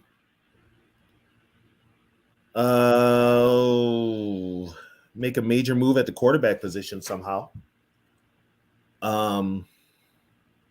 Re-sign Daniil Hunter. I'm going to say top priority is re-sign Hunter. Yeah.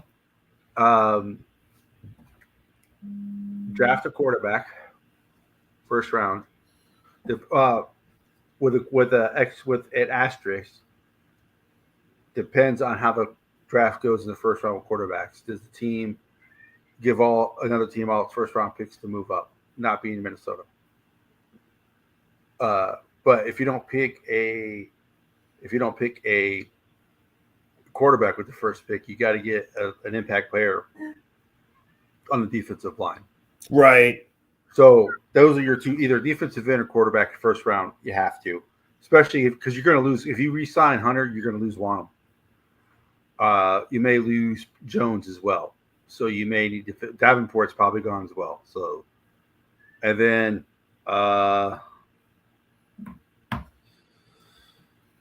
don't hire Brandon Staley as your defensive coordinator. No, and unfortunately, that's probably what's going to happen. Well, it depends. It depends on what coach openings happen. But I'll tell you what, if I'm Flores, I might want out of here. I might want to be like, this guy, because something tells somebody, if they're telling KLC anything, it's probably to, he's just not listening. He's not listening to anybody. And I don't know. And it's his ego. Did you, someone said, I didn't see it because I was doing the live stream. So I had multiple things going on, but someone in the chat said that Brian Flores tried to tell KOC to call a timeout on that 4th down when they went for it. Because he saw the defense and he knew it wasn't going to work. Yeah, he did. It's what someone was saying in the chat. And he did. He was screaming his head off. Yeah. And I thought it was a coaching collab. He did. But it wasn't, because guess what? Guess who didn't listen? KOC. Guess who didn't listen? Wow, that sucks, Tony. Yeah, tell me about it. Hopefully it's for just tonight. And I can come back here, but yeah, So, but honestly, I get passionate about this because guess what? Been watching this team, grew up with this team, been following this team. I watched them lose 3 Super Bowls. And at least we got to those Super Bowls to lose. This team can barely win a division now. Where we used to win divisions on a regular basis, this team barely struggles just to get in the postseason play. And everybody thinks it's cool. No, people, it's not cool. It's not cool.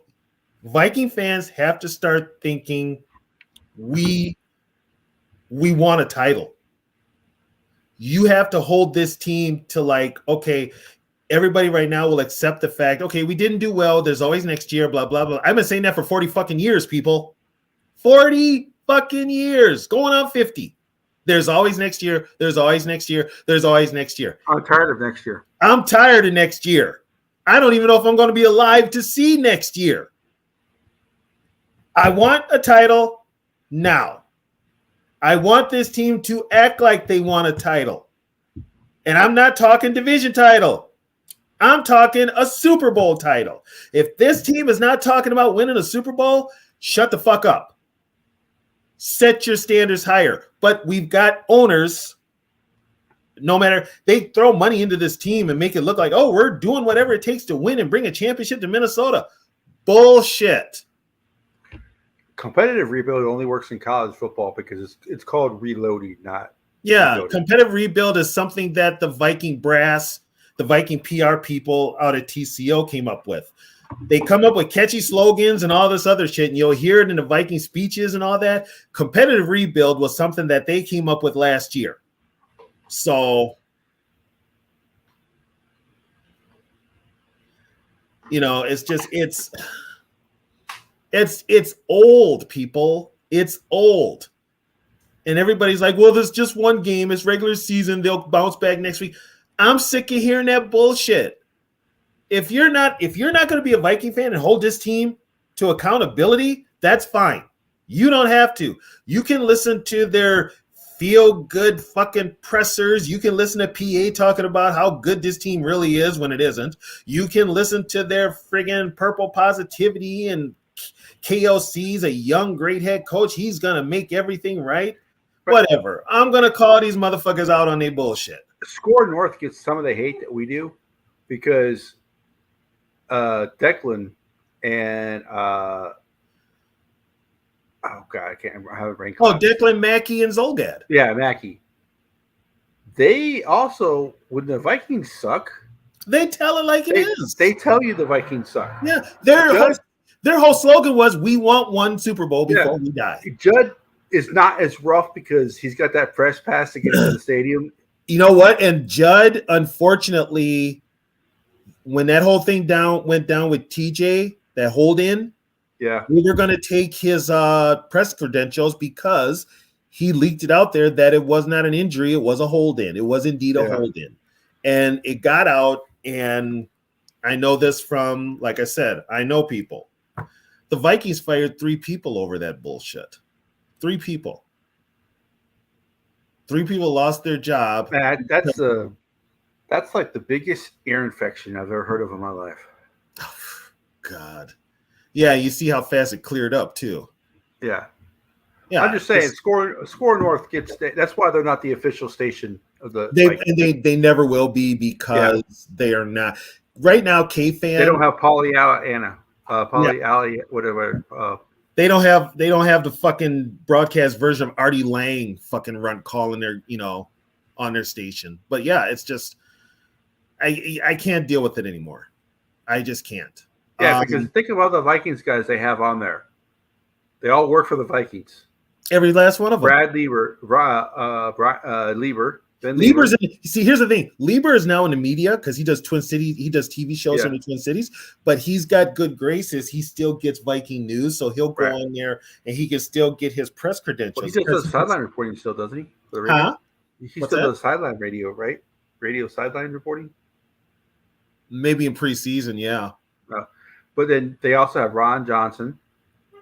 Oh, that's sellout. He works for the Vikings now. Yeah, he's a big. Pete Bursich works for the Vikings. But Bursich, off camera, off air, he will say some things. Yeah. There's a reason Matt Burke doesn't work for the Vikings anymore. No, yeah. So he had a falling out with the team before he left. He had a falling out with Childress. right, but he's still liked the Vikings, and after he retired, he came back, and remember he was on air as a Vikings commentator for KFan. Yeah, But he's not anymore. not anymore. And Alex Boone was on KFan, and then he ended up on Score North. Yeah. So he's on there all the time with Jeremiah Searles. And here's another thing before we go, because we're going to end it here because Tony has something going on. It's in this situation. Nothing bad, nothing personal. It's not anything personal, so he's all good. It's just something's going on. The backup our KOC being an idiot. Did you watch the Kurt Warner Josh Dobbs video? I saw it. Flat out said the reason Josh Dobbs struggled was because of KOC. Yeah, I saw it. So if you guys haven't had a chance to watch it, and you'll see what we're talking about. And I'll tell you, they already lambasted Kurt Warner. Yeah. They lambasted Mike Florio went on he had Paul Allen had him on his show earlier in the offseason. He said the Vikings will never win as long as Kirk Cousins is their starting quarterback. And oh my God, he hasn't been back on that show since, I don't think. Yeah, they used to talk every Tuesday. Yeah. Well, Florio's son is a big diehard Vikings fan. But Florio grew up as a Vikings fan. I think since he's become national, he's kind of weaned off of that a little bit. But yeah, his son is. Since he made those comments about Kirk Cousins, I don't think he's been on there. I don't listen to K-Fan. I won't give K-Fan any of my time at all. I have problems with K-Fan back in the day, the way they treated Denny Green. But they don't do Twins baseball, so yeah, I don't listen. No, Twins are on the Twins and Timberwolves, I believe, are on CCO. Yeah. And K-Fan has the Wild and the Vikings. And the Gophers. They got the Gophers. So quick on the Gophers. It's going to get tougher for them in the Big Ten with the teams that are joining. Huh? With the teams that are joining the Big Ten conference? Oh, it's over for Minnesota. It's over for Minnesota. They just added 3 more teams that they'll never beat. Yeah, was it Southern Cal, UCLA? USC, UCLA. Next year it's USC and UCLA. Yeah. And then you've got some other ones coming in too. Was it Utah? Washington's coming in. So I think it was Washington and Utah, right? I don't think it's Utah. I think it's Oregon. Yeah. I think it's Oregon. So, like I said, another 2 teams that Minnesota will never beat. It's not, listen, guys. Well, Tony and I love Minnesota. We love the Vikings. That's why we're so pissed off. We want this team to succeed. We want this team to win. We are tired of we are tired of getting close and not winning anything. And it's more frustrating because unlike some teams in the NFL who are never good, and they never compete, we're always in the thick of it. The Vikings are always in the playoff hunt. Yeah, we're always in the thick of it. That's what sucks. Always in the division. We just can't. It's almost like we can't get over that hurdle. Right, and they're never good enough to be the 1 seed. Last time they were the 1 seed in the playoffs was '98. They're always the 2nd, 3rd, or 4th seed, which means they always have to go on the road. Hey, would you guys rather be the Eagles right now? Would you rather be the 49ers right now? You know, I mean, that's what you need to be as a team. Yeah, you need to be a continual. Yeah, the Vikings are continual winners as far as regular season wise, but they really they don't do anything in the playoffs. What's up? So your question earlier, Tony, was do you want the Vikings to make the playoffs? Well, if they make the playoffs, it's not going to be any. They make the playoffs, they're one and done. I don't want to see that shit every year. It gets old. We're used to it though. I don't care. I'm tired of it. Right, I know, but I'm saying they're going to have to. What up, family? Missing the playoffs and making the playoffs doesn't really matter right now. This is what I'm saying. The pick is going to be the same. I may have years on motherfuckers as far as age goes, right? But I saw this team actually in Super Bowls. Right. I saw this team play for Super Bowls. I saw them play. They didn't win it, but at least I saw them play it. At least they got there. At least they strived for it.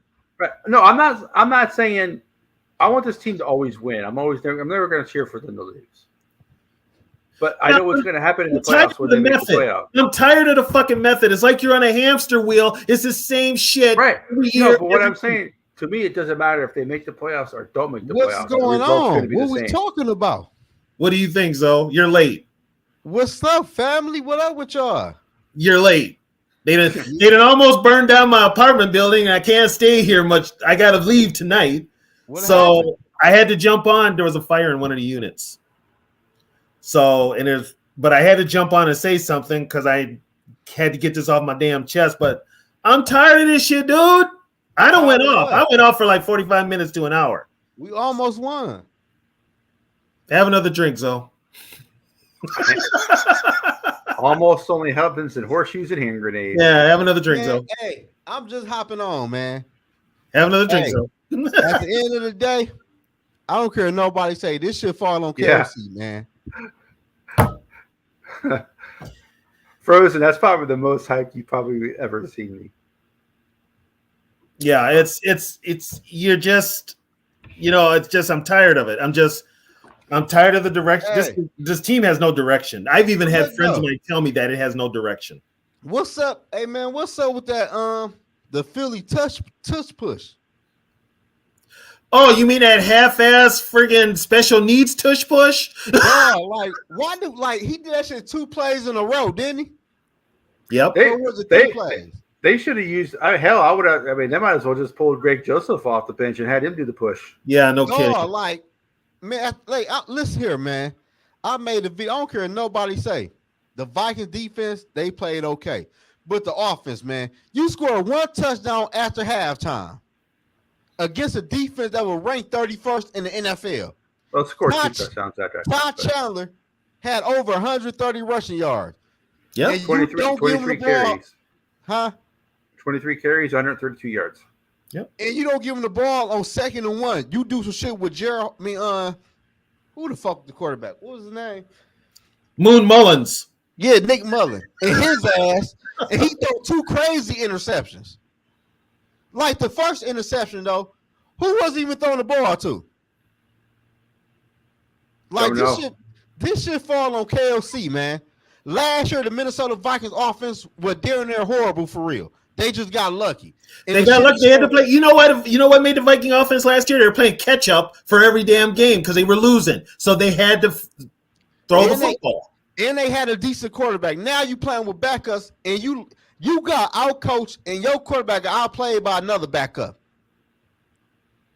Yeah, that's what I was talking about earlier. Is even though we all know Cousins' limitations, but Cousins, from what we've been seeing since we've had backup quarterbacks, covers up a lot of chaos. Guys, I gotta get out of here. I gotta head out, but I will let you know what's going on. When everything gets settled. Take care, everybody. Good night. Skull Vikings, but I want better out of this goddamn team. Yeah, man. This shit it's like at the end of the day, though, Cash, the offense is horrible, man. Yeah. Let's be for real. People want to blame the defense, but my thing is this, though, Cash. When can the offense have the defense back, though? The defense gave us ball back in overtime, and we do a Philly push with Nick Moles 2 times. Yeah. I wasn't there's a link for anybody who wants to join. I don't mind the call, the first one, as far as running the quarterback sneak. It's the person you had pushing that I had a problem with. The second one I totally had a problem with because it didn't work the first time. They were expecting it. They were expecting it the second time. Why would Brandon Powell pushing the push though? Right. That's what I'm saying. That's what I had the issue with. Dog, but my thing is though, catch people will say it's not KOC for every like y'all like. Do y'all know what a head coach and the OC is on the football team?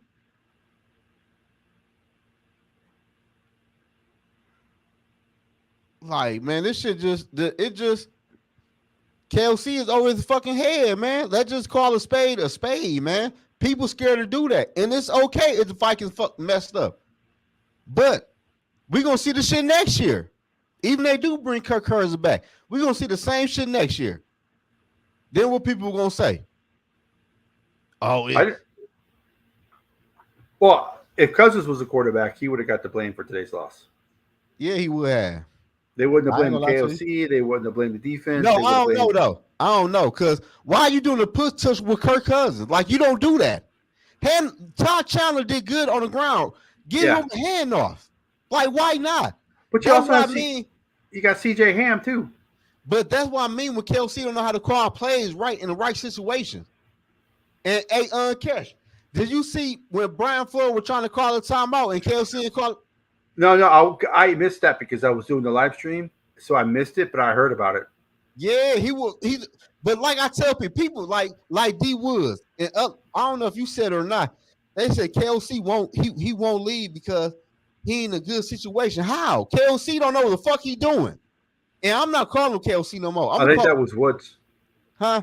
I think that was Woods. Yeah. Like at the end of the day, man, Brian Floyd probably like this. He don't know what he doing. Why are you doing the push tush with Nick Mullins?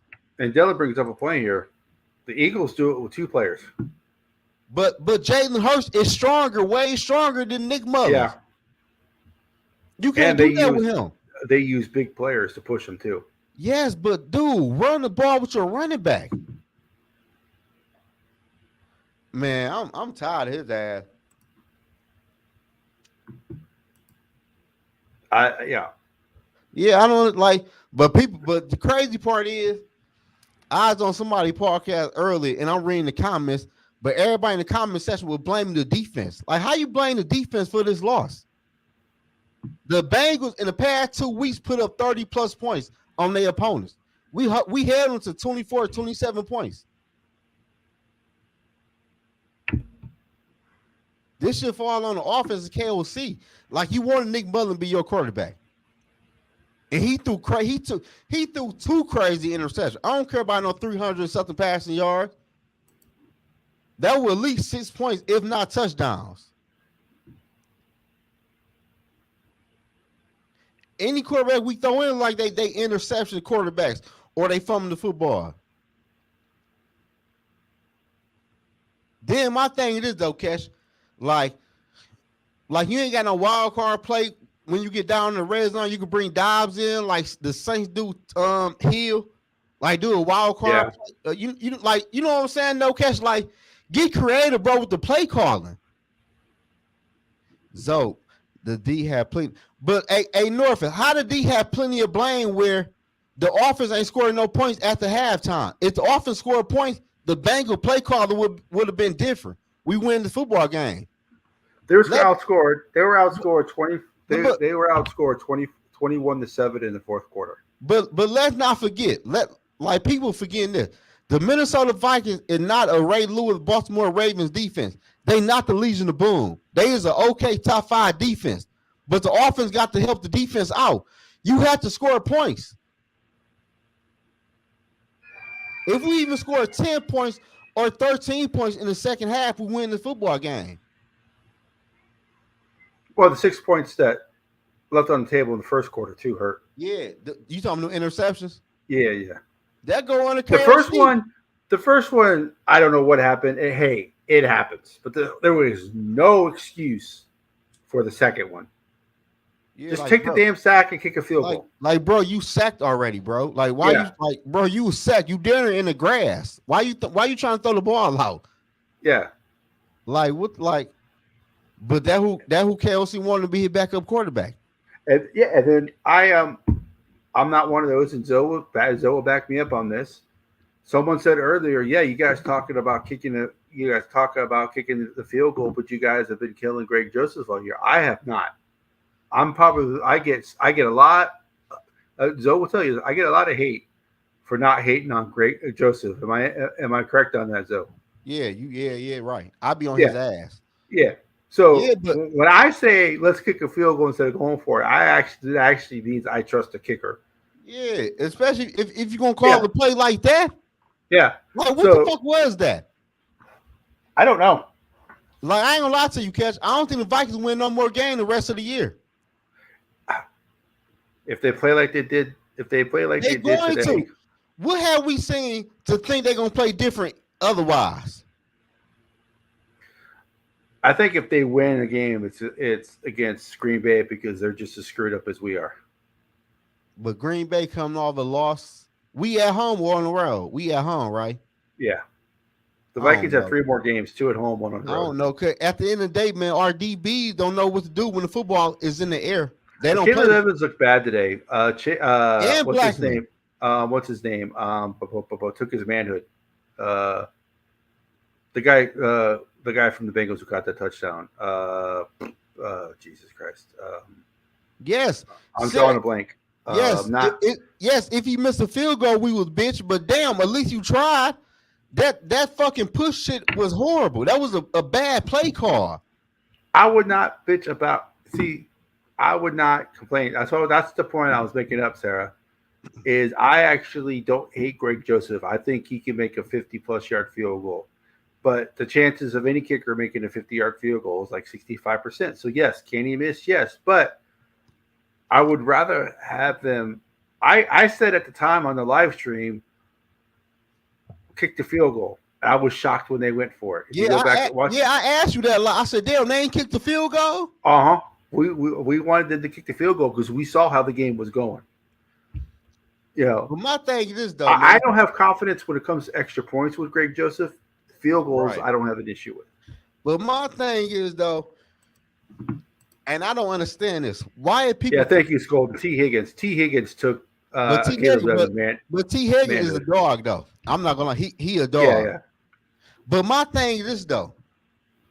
Why are people letting KLC off the hook? If y'all go back to last year Minnesota Vikings game and watch all the last year games, the offense disappeared and ain't show up to the second half of football games. The shit we going through right now is not new. That's my whole issue with KLC. I don't care Kirk Cousins not the quarterback. A lot of teams are winning with backup quarterbacks in the NFL. They right win now. today with Cousins because Cousins just make those bonehead plays on the goal line. See here, Cousins gets killed for turtling when he's getting sacked. Well, if Cousins turtles, there's one less interception they have today. You know, does he make the field goal? I don't know, but at least they kick a field goal without that interception. It's more than than what they would have had. Does Cousins throw picks? Yes, Cousins throws picks, but he only has what 6 or 7. I mean, look, Mullins had 2 in one game. So there's just Cousins gets killed for being conservative. We always want Cousins to be aggressive. But sometimes being conservative is the right call. Like on that sack today with Mullins. Don't try to make a dump. When was the last time you saw Cousins try to make a pass like Mullins made today when he was being sacked? You don't. So yes, there's pluses and minuses to Cousins. So I understand that. But Yeah, Cousins man. usually doesn't make bonehead plays. I feel you though, but at the end of the day, though, man. Oh, I know where you stand on Cousins. I'm just saying. No. But look, I understand. Like Cousin would have played better though, but at the end of the day, though, Cousin is gone. He not here. I don't. He's hurt. Yeah. You know what I'm saying? He gone. Yeah. But people are forgetting this though. Even when Kirk Cousins was our quarterback, even go back to last year under KLC, our offense wasn't good. No. Like, let's be for real. Our offense wasn't good last year for real. So why people talking about KLC need a pass? A pass for what? Yeah. I don't think they've already won too many games, too evil. They already have 7 wins. Or 6 wins. Yeah, 7 wins. They already have too many wins. I ain't gonna lie to you though. I don't think they can win no more games the rest of the year though. I don't see who they be. Ty Chandler went crazy on the ground and we lost. Like, come on now, like, bro, like, why you ain't run the ball with your running back though? Like, Hey, Narfius, what's up? What's like? What don't you like? Let us know. probably the KOC shit, but at the end of the day, though, if it's KOC, he can't defend KOC. Why KOC is a But good we've been head coach. talking about KOC the whole show, and he didn't say nothing. So I don't know. I'm just curious, Narfius. I mean, I don't know. The team that wants. Yeah, I don't know. I'm just tired of KOC for real. I really want to move on for KOC, man. He not the. You know what crazy though, Kesh? I be talking the shit about KOC, and you know what's gonna be crazy? He gonna be back next year, and then guess what? He gonna get fired after next season because the Vikings gonna be awful next year. Well, I would say that Because Brian Flores gonna leave. Like I tell people, Brian Flores don't want to work with KOC, man. I told you call the timeout before you call that dumbass play, and you ignored me. it's hard. I mean, I'm not saying I want KOC gone just because of this one game. Wait, It's a pattern. Wait. Be careful what you wish for. What you mean? KOC offense was horrible last year. If y'all go back to the Minnesota Vikings game last year, we trailed all of them damn games. We had to come back, and our offense went MIA in the first half of all of them games last year. And catch. How many games did we get blew out last year? How many games was it? 3 games? I think every loss was by double digits. No, 3 of the 4 games were double digits because they lost to the Bengals in overtime. So we got blew out in what, 2 games, something like that? Got our ass beat? Oh, no. 3 of them. 3 of them. But the they lost 40-3. My thing is this, though. Why we don't blame KOC? He is the head coach. We seen the Eagles win a Super Bowl with a backup quarterback. Well, here's the thing, though. When Zimmer was the head coach, the same thing happened, and they blamed Zimmer. So why can't you blame KOC? Yeah, like why are people so head over heels? Like when KOC got hired, I was happy, but as me watching football, I'm looking like dog ain't it. I don't like when Josh Dobbs came in, Cass. You know, I was hyped for Josh Dobbs, but when reality set in, it is what it is. Like Dobbs ain't it. KOC ain't. I'm not going to kill Dobbs as much as you are because I think Dobbs' failures goes back to KOC trying to make Dobbs a pocket passer. And Sarah was saying maybe the Bears made Dobbs a pocket passer. Dobbs started that game off as a pocket passer. And the same thing happened the next week when he got benched. Hey, Catch, can I ask you a question, though? Yeah. You probably don't know much about Dobbs, but if you look at Dobbs' times in Tennessee, or was it Cleveland? He's played for so many teams. Yeah. I think it was Tennessee though. If you look at his film from Tennessee, he led to the playoffs. And from Arizona, he never looked as bad before because they ain't you Dobbs like that. Yeah. He's not a pocket passer quarterback. That's why I tell people they want a running quarterback. I don't think KOC is going to take one. He don't know what to do with one. Yeah. It seems like to me KOC need Kirk Cousins. But what do that tell you though? Kirk Cousins been there 40 years old, man. So Freddie, that's why I said that Mullins needed to start because of the 3 quarterbacks on the roster, he is the most Cousins-like, and he's the one who could run the offense. Yeah, you right though. But look at them interceptions he threw. Like the first interception, bro. I don't think it was a Viking receiver in the area. I think he was throwing the JJ because if you look at the replay, JJ appears in the screen at the last second. I just think it was a really horrible throw. Yeah, I didn't see that. Yeah. Then the second one, bro, you dinner in the grass. Why you still trying to throw the ball off? Yeah. Yeah, Dobbs was a pipe dream, but at the same time, the offense, Dobbs had multiple turnovers. Well, yes. If you look at the 2 games that Dobbs played really well, it was his first 2 games here, and he had no clue what the playbook was. He was playing backyard And football, you know what? You which is and you what know what Dobbs is crazy good at. catch? Was And that that? might have been good. Yeah, because Dobbs is good at playing backyard football. It ain't that though. I don't think KOC offense is good.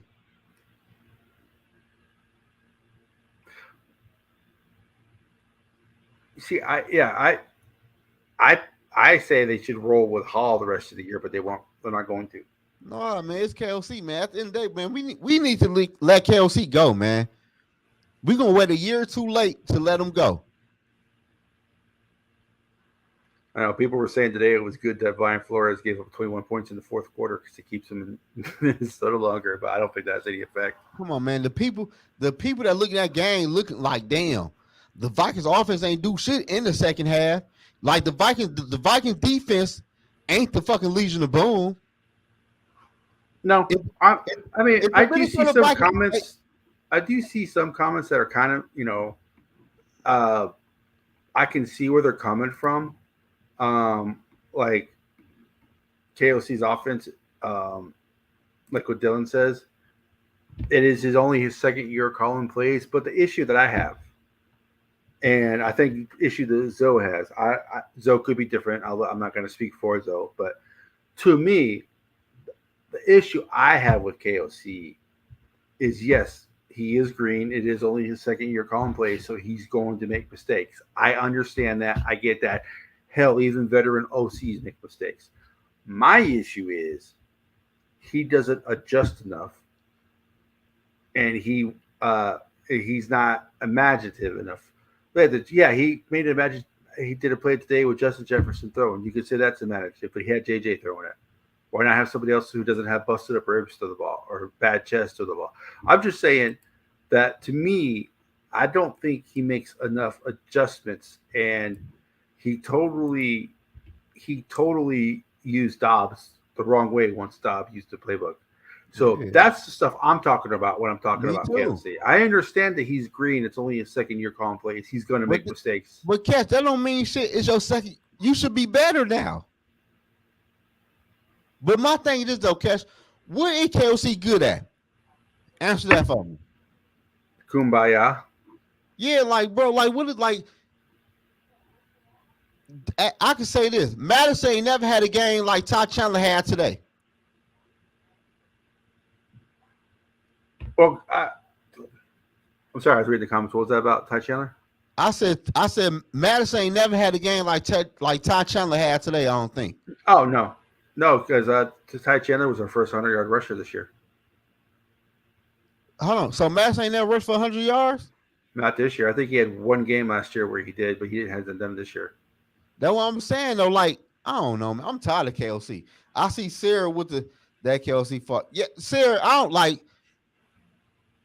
don't know. Like, you might look at the game different through your lenses or whatever. I mean, I brought up Kirk Cousins earlier, and she's still on the boat that Cousins is the reason why they're not winning anything. How? Cousins not even playing. Why did KOC do a touch push with fucking Nick Mullen? Ask me that, Sarah. Why did you do that shit 2 plays in a row? My argument was the same things happen whether Cousins is the quarterback or not. It's the same plays. It's the same. But look though, he got mad at Kirk Cousins before, right? When he did a quarterback sneak, didn't he get mad at him? When Cousins did that long rush for that touchdown against, what was it, Tampa? Buffalo, wasn't it? Whatever team he had that long run against, KOC was not happy that he did that run. Same thing when Josh Dobbs did the run against the Saints. He wasn't happy about that either. So that goes back to Kirk Cousins. I just work here. You know, all we heard all season, all we heard was this is KOC's second year. Offense is going to be better. Offense is going to be better. It hasn't been. Injuries play. I will give injuries to play a part of that. It wasn't no injuries in week one. Look what Cincinnati does with Browning. We know what Browning is because he was here. He does short, quick timing passes. What did the Bengals do? short, quick 10 passes to throw the ball deep a couple times a game. The Bengals adjusted to Browning's strength. They didn't try to make Browning fit the system that they had. That defense, that offense with Joe Burrow is not the same offense that the Vikings play today. It's a totally different offense. So that's the stuff that we're talking about. He tried to make Dobbs into a pocket passer and play like instead of letting Dobbs be Dobbs. That's why I be telling people. People Yeah. talking about no, he was. Yes, he was. Like, no, Sarah, I don't think our record this year would be the same if Cousins was our quarterback. no, I think our record probably be. It might be by one game better. I want to say I don't think they would with the way Cousins was playing. With the way Cousins was playing when he got hurt, maybe the Bronco game was maybe the only game I could see them losing just because of the way the Broncos. But I don't know. By the way Cousins was playing, it's hard to say. But we'll never know. That's the problem. I don't even want to get it. I don't even want to get in the what if shit though. Yeah, because Cousins is hurt, so it doesn't really matter. Be right. You know what I'm saying? But at the end of the day, KOC, why are you doing a push tush with Nick Mullins, bro? Answer that for me. And I told people, man, KOC ain't shit but the Brad Childress, man. The Minnesota Vikings owner sold in the same dream twice. A quarterback whisper, a guru, offensive coordinator. He ain't shit. The only difference between Childress and KOC is that KOC is not an asshole. That's it. And he younger. Yeah. Yeah, but at the end of the day, it's the same shit. Like, the Vikings probably won't win no more games the rest of the year. All right, Frozen. Thank you so much, man. Appreciate you. All right, Frozen North. Yeah, I think West Philly can. I think Brian Flores gonna take West Phillies with him when he leave. We haven't seen it, so we don't know. But Jaron Hall looked good in playoffs, and Wes Phillips called the players for. Jaron Hall looked good in the preseason. I know it's preseason, but he called the plays for Jaron Hall preseason, and he doesn't care if Jaron Hall or the quarterback runs because Jaron Hall ran. So we don't know because we haven't seen it. And KOC probably more than likely will never let it happen. Zoe, are you excited for your Lions? Too evil. Why you keep on like too evil? Don't do me like that, bro. No, I'm mad, bro. Because I'm mad because I know the Lions about to win the division, bro. And I got a bet on the Lions not winning the division. I bet $100 the Lions won't win. And my Vikings laying the fucking egg, so they will win the division. The Vikings won't win no more games the rest of the year. They will lose next week to Green Bay.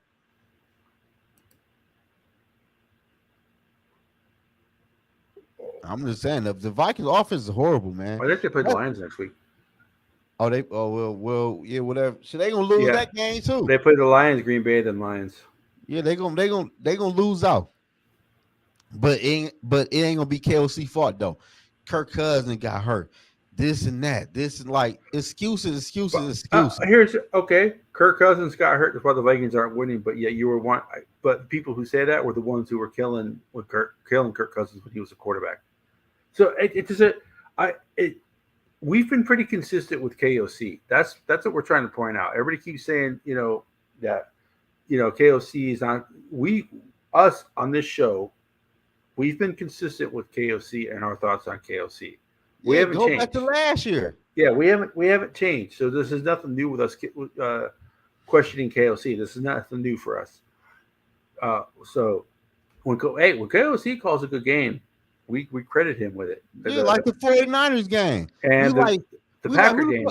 Who the fuck called that game playing? Yeah, and the Packer game when they won 24-10 until Kirk Cousins got hurt. We gave him credit on that game. But the problem is that's another thing. He has the ability to do it. He just doesn't. Yeah, I don't know. I ain't gonna lie to you though. I'm just disappointed on the way the Vikings are going. They're all 2.5 point underdogs? Seriously? I'm just disappointed though. Like we had Kirk Cousins here for 5 years and we ain't do shit. So why not move on? We got KOC here and we're not going to move on from KOC neither. Like, what are we doing? That's what I'm saying. Tony brings that up. that's one of Tony's biggest talkers is you don't like KOC, but you trust him to be develop the next quarterback. I don't trust him. No, hell no. Okay, if Detroit do lose to Dallas, what do that mean, Bob? What do it mean? Who do we beat?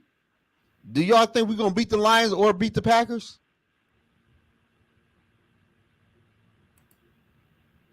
No, too evil. Sarah is being sarcastic with us with our hate of KOC. It's the truth by KOC. It's the fucking truth. I know the truth hurts. It's the truth. Shit. The Vikings offense wasn't good last year. We just won 13 games. We got lucky. Is that him? What's he? Yes, sir. Our offense is. My dog is making some weird ass noise right now. What the hell is he doing? He's snoring. Like a drunk old man. You talking My about dog is KOC? snoring like a drunk old man. You talking about KOC? He done seen enough for KOC. I don't know. I don't want to hate KOC. I want to like KOC. Me too. I just don't see him making the changes and stuff that he needs to make. I'm not going to say our offense is terrible, but that's you. I just wish I that he say would it make for better- you. I just wish that he would make better adjustments. Shit, we terrible. Shit, I say it for you. Well, no, Zimmer has We scored one touchdown after halftime, man. we scored on the first drive and they scored once in the fourth quarter. You say who? The Vikings scored the first drive of the second half when they got the ball. That's what put them up 17-3 because they were up 10-3 at halftime. And then they scored again in the fourth quarter to put them back up again. And the defense blew it. So in the second half, we scored twice? Yeah. Damn. So what the fuck with the score at halftime? 10-3. I thought it was 10. I thought it was 17-3. That's No, still 10-3. That still ain't good. What the No, fuck? that's why I'm saying no. I'm just saying, what the fuck we doing in the first half? 2 turnovers on the goal line. Yeah, two turnovers on the So goal line. I understand where people are coming from, where the offense played pretty well today in certain aspects. The defense, I blame the defense for. The defense is definitely to blame. Part of the blame for this. But at the end of the day, at the end of the day, you know this though. Whoever had the most turnover win the football game for real. That's usually the way it works in the NFL. The Vikings are 40. The Vikings have 24 turnovers this year. And we had 2 turnovers, and the Bengals had 1. Who won the game? Yeah, Viking gaming. It is really weird. He's a much better coach when he's behind. That's because he got Kirk Cousins at the quarterback. But my thing is like people want the Vikings to replace Kirk Cousins. I'm one of the people. But I ain't want the Vikings to replace Kirk Cousins with backup quarterbacks. Let's not get the shit confused. This KOC fault. If I'm Kirk Cousins, I wouldn't want to come here again next year. Oh, he loves it here. I think it has more to do with just the coach. I think he loves being in Minnesota. If I'm Kirk Cousins, I ain't gonna lie to you. I won't come back here. First off, your fan base rip me apart every chance they get. Your head coach really ain't that damn good for real. Yeah, I'm straight. I don't want to come here. I don't want to come here next year. And your defensive coordinator, you don't know who they're gonna be. It might be Brandon Staley, for all I know. Because Brian Flores leaving. Cousins. I wouldn't surprise if Cousins goes to Atlanta. That's where his wife is from. If I were Kirk, I would go to Atlanta. I don't want to play here. I don't want to play here. That just me. I don't want to play there. They don't. You're one of the guys who kills them every time you get a chance to. Yeah, I don't want to play there. I'm gone. It's like, that's why I don't kill him, because I know how good he is. He's not a top 5 quarterback, but saying you're a top 5 in the NFL is, there's only 5 of them in the world. Yeah, there's probably in the world maybe at the most 16 people. I'm not gonna lie to you though. I'm not gonna lie to you though, Catch. Yeah. I changed my whole mind frame watching that game. I'm gonna make a video about this. Yeah, I don't even want the Vikings to draft a quarterback in the first round of this NFL draft. I I think don't they want have them. to. I don't want them to. So what do you want them to take? Man, a D tackle, some shit. I don't want KLC working my rookie quarterback in the first round. Because when KLC get fired next year, the head coach might not like that quarterback. You know how that shit go. Yeah. So you rather give up on a second or a third round quarterback quicker than the first round quarterback. I'd rather go defense or O lineman in the first round. I ain't want no rookie quarterback. I don't trust KLC with no rookie quarterback to make him a fucking pocket passer. We might draft Michael Penix Jr. and KLC gonna show him Kirk Cousins film. This is how I want my offense to be ran like this.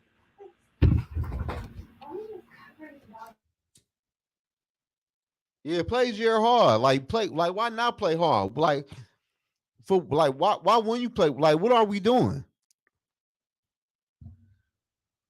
You wasted your time. So yeah, I don't know. I'm not a Kurt stan as where nothing's his fault, but I've been a defender of Cousins because I knew that this is what this team would look like without him at Go, quarterback. Freddie. He says, "Oh, you on my Viking spirit animal." I'm just So saying though. I don't want KLC working my rookie quarterback, man. Draft one in no, the second or fifth round. but when they Jordan with Hall, I mean, was that a KOC pick? Was that a crazy pick? We don't know. I think that was a crazy pick. If it was a KLC pick, he'd be playing right now. Mullins starts at quarterback suite. Yeah, Nick gonna play for sure. Yeah. It's a home game. It's going to be different atmosphere. Blah blah blah blah blah. Yeah, blah, at blah. the end of the day, though, man, I went to the little Christmas party and shit. We had the Lions and Bronco games on and shit. I'm just hearing people mouth. Man, you do a whole podcast on the Vikings. Y'all ain't shit. Y'all woo woo woo. Y'all lost to the bank. Woo woo. I gotta hear that shit all day when I go around people. Well, first of all, is that coming from Lions fans? Yeah. Just fucking say, hey, Lions fans, it must be nice to win a division once every 30 fucking years. No, yeah, I'll be saying that though, but they be like, yeah, we gonna win it this year and next year. Look at y'all ain't got no quarterback. Y'all gonna have old ass Kirk out there again next year. He gonna tear it up. That's what Cousins is better than Goff, and they just can't admit it. Yeah, they about the same though for me though. But at the end of the day, I'm like, damn, y'all is right. Like Kirk is coming off of this injury. year. Like Kirk this year, yeah. Like Kirk might not be ready in week 1. He should be. They said that he should be ready by OTAs. But we don't know. But we don't know we don't really know how healthy he really will be fully in week 1. No. Yeah. And he already older though. Like I know Kirk is on the book for 25 to 28 mil, but well, no, if they sign him before March, that 28.3 dead cap comes off. Why would you do that though? He can't pass the physical in March. Well, he doesn't have to because he's signing with the team that he's already with. He doesn't have to pass the physical. What would you do? Honestly though, after what I've seen, I would re-sign him for a year or two. For how much? I would draft a quarterback for the first round.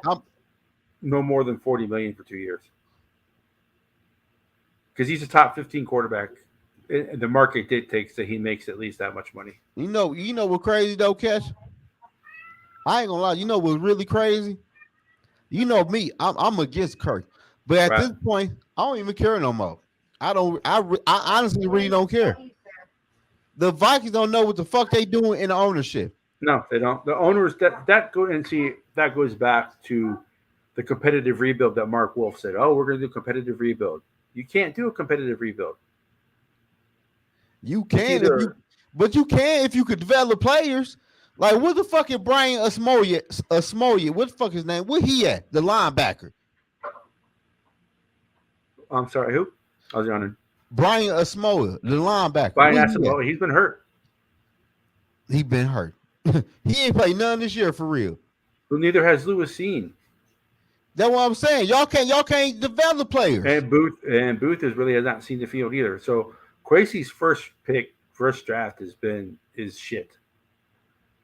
That was just Addison saving his second draft because Blackman today. That just was a waste of draft. Blackman today Played could have stopped horrible. that T. Higgins play in the end zone, but he was just standing there. He was, yeah, like you just looking like he was Mhm. like this. Like, bro, nigga, Yeah. bro, get in the game. Oh man, I can't believe my team. Like since I've been a Vikings fan, I ain't never ever seen the Vikings like this before. They are fucking lost. Yeah, our owners is okay with being mediocre, and that's scary. They're happy with being competing for the division and winning the division, but they don't, because that's why I'm not saying Ryan Poles is the answer, but Ryan Poles was their first pick for GM, and he said he wanted to blow the team up and start over, and the Wolves told him no. That's why they went with Quasey. And you know what crazy though? I'm gonna throw that out there right now. You know what crazy though, Cash?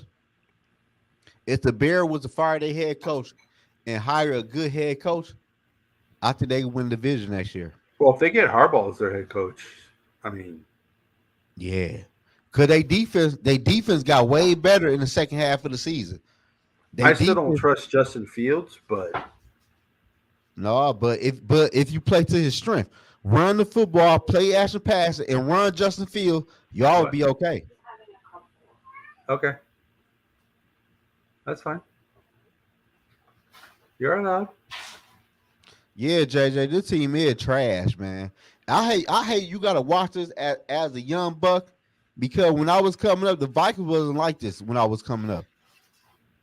I've seen it before. I ain't never seen this shit this bad. Like Yeah. at the end of the day, let's be for real. I know this is far fetched what I'm about to say, but the Vikings gonna be horrible next year. Let's be for real. Brian Flores is leaving this team. Well, He don't want to work with KOC no more. the Vikings, after their first three initial seasons, have never had three straight seasons of losing records. They've had two, but they've never had three. It's So the the first Vikings time. have shown. It's the first time for everything. Catch.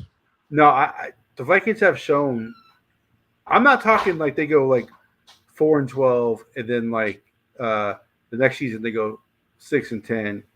But A catch. lot of times they've gone 8-8 in But that look third though, year. So 8-8 right? is not a losing record, Who? but it's not a winning record either. So they do Yeah, that a lot. That's what I'm talking about. yeah. But at the end of the day, let's be for real. Brian Flores is going to lead the team. We got a lot of free agents. We got a lot of dead cap money coming up.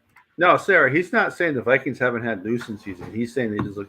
This is No, they the no, they worst. no, they look lost. They like Yeah, that's what he means. Yeah. the direction of the Minnesota Vikings is lost right now. Like if Madison is healthy next week, he would be running back number one. Guarantee you. I hope not. You know he is. And that just proves that was my point about KOC. Exactly. Matt means Ty Chandler should have been running back number one weeks ago. So, question, Sarah, I have a question for you. You've been defending KOC this whole time, and She's which, like KOC. don't get us wrong, Sarah. We love you. We love the fact that you have an opinion and you fight and all that. We love that about you, and I love the fact that we can disagree and we still get along. I love that. But my question to you, is, Sarah, is if when Madison's healthy, after what we saw today, and he starts Madison, what would you criticize KOC? Would you come around to criticizing KOC, come around to our way of thinking a little bit of what we're thinking about KOC? That's my question. And my question though to Sarah is, what happened if the Vikings lose by the Lions by 10 or more points?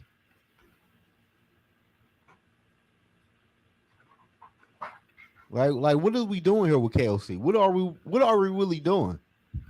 KOC might be the third best head coach in the damn division.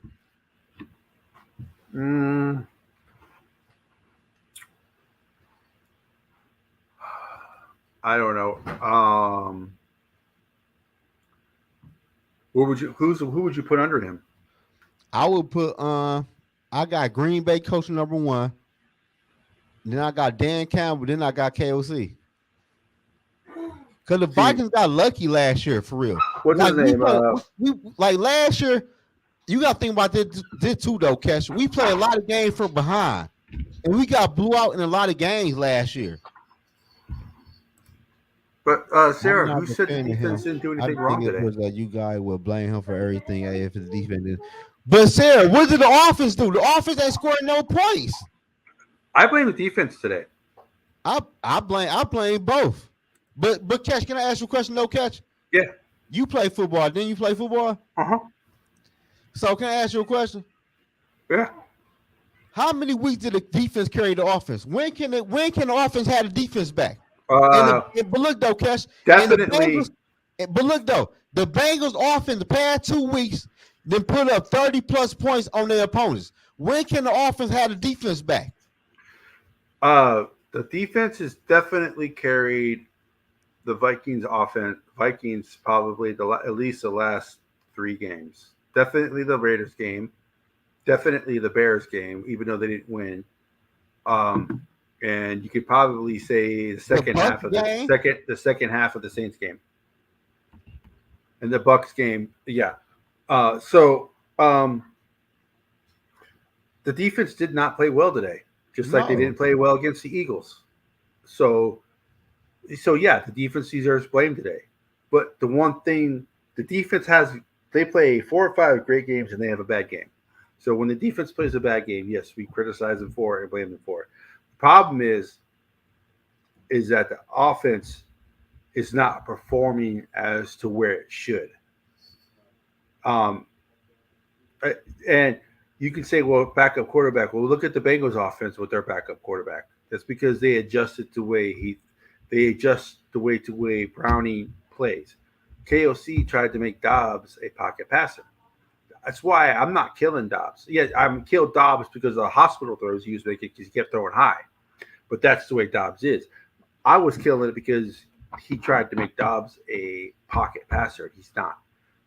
That's my thing. I don't think KOC is as bad as Tony, as bad as Zoe, as bad as some of the other people. But I myself, coming from me, this is my opinion. Nobody else's. I don't think he makes enough adjustments, and I don't think that what he called. I think he's afraid of having a big lead. I think once he gets a big lead, he coaches scared.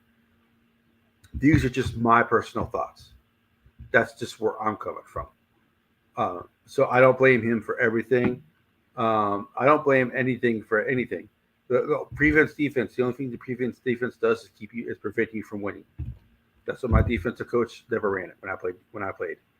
My defensive coordinator never ran prevent because he says all it does is prevent you from losing, from winning. So that's just my thoughts on it. I don't kill KOC. I give KOC credit. I gave KOC credit earlier today. I give KC credit now. I'm glad he ran the football today. He actually made an attempt to run the football, but then he totally killed that by running those 2 plays when it was 3rd inches and 4th inches by using Brandon Powell, who is 5 foot nothing, weighs 100 nothing, and tried to have him push a quarterback. Night, mama. So that's my issue with KOC. Maybe it's nitpicking. Some of you might say, I don't know. But yeah, Sarah, the defense definitely deserves blame today for how they played. It was like the Bengals were playing against air in the 4th quarter. So it's like they totally got conservative once they got up 17-3. They changed. The defense totally changed once they got up 17-3. And people were saying Brian Flores lived and died by the blitz today. Not really. He didn't blitz once they got that 17-3 lead. They played zone defense. They didn't play their typical 2-man that they usually play. He played 100% zone, and that's why the Bengals were able to get those quick passes to the sideline because they weren't playing man anymore. They switched to zone. So yeah, so Brian Flores deserves credit for not having a good game today. I totally agree with that. But the offense has been the same. whether it's Cousins, whether it's Dobbs, whether it's Mullins. The offense has been the same, and that's the issue that we're having. Yeah, they do score plays sometimes. They played the 31st ranked defense today, and they did not play well.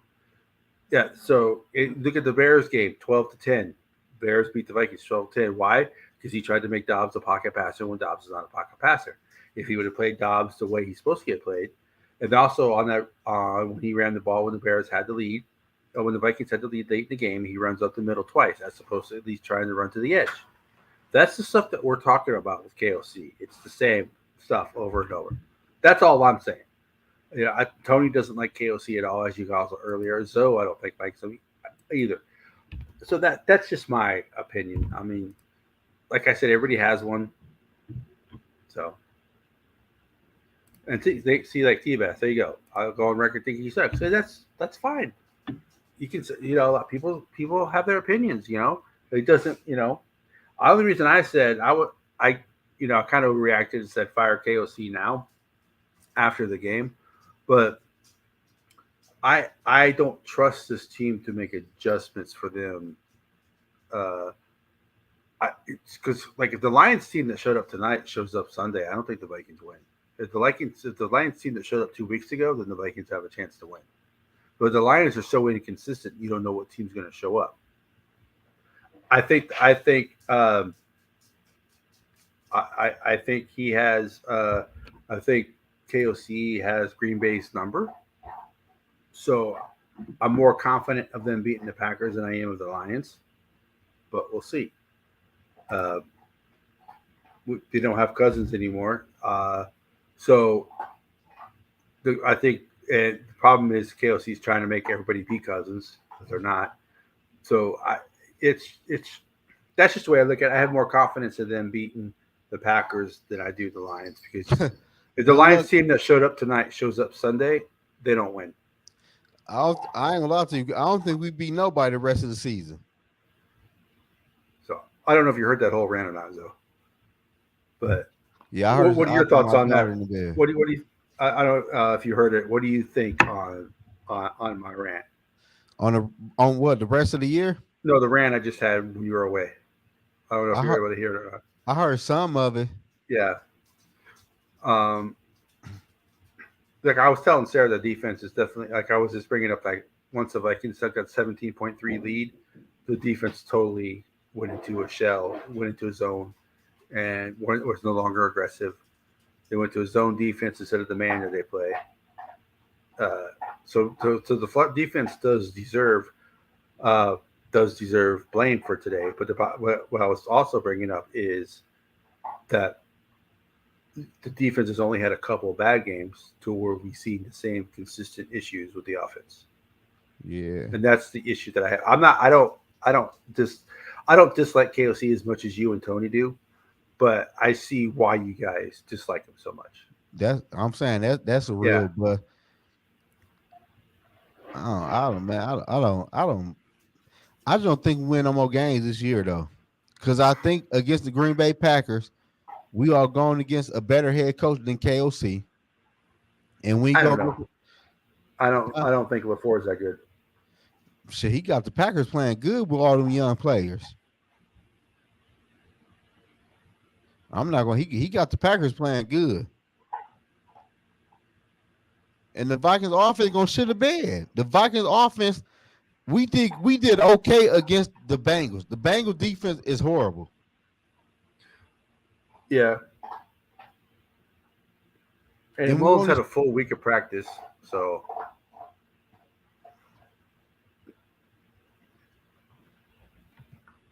But yeah, I don't know. Yeah, man, we a shit show right now, man. And when do the shit get better? I don't know. I can't tell you when the shit get better. I really don't know. Oh wow! So they made Tony's been evacuated out of his apartment already. Wow. He had. Yeah, I just got a message from. They just evacuated him. What the fuck was that noise? Hold on. What the fuck was that? So I appreciate everybody here. Yeah, man, 42-17, the Lions beat the Broncos. Jesus. Well, there goes that. So that puts the Vikings back to what, 3 games behind the Lions?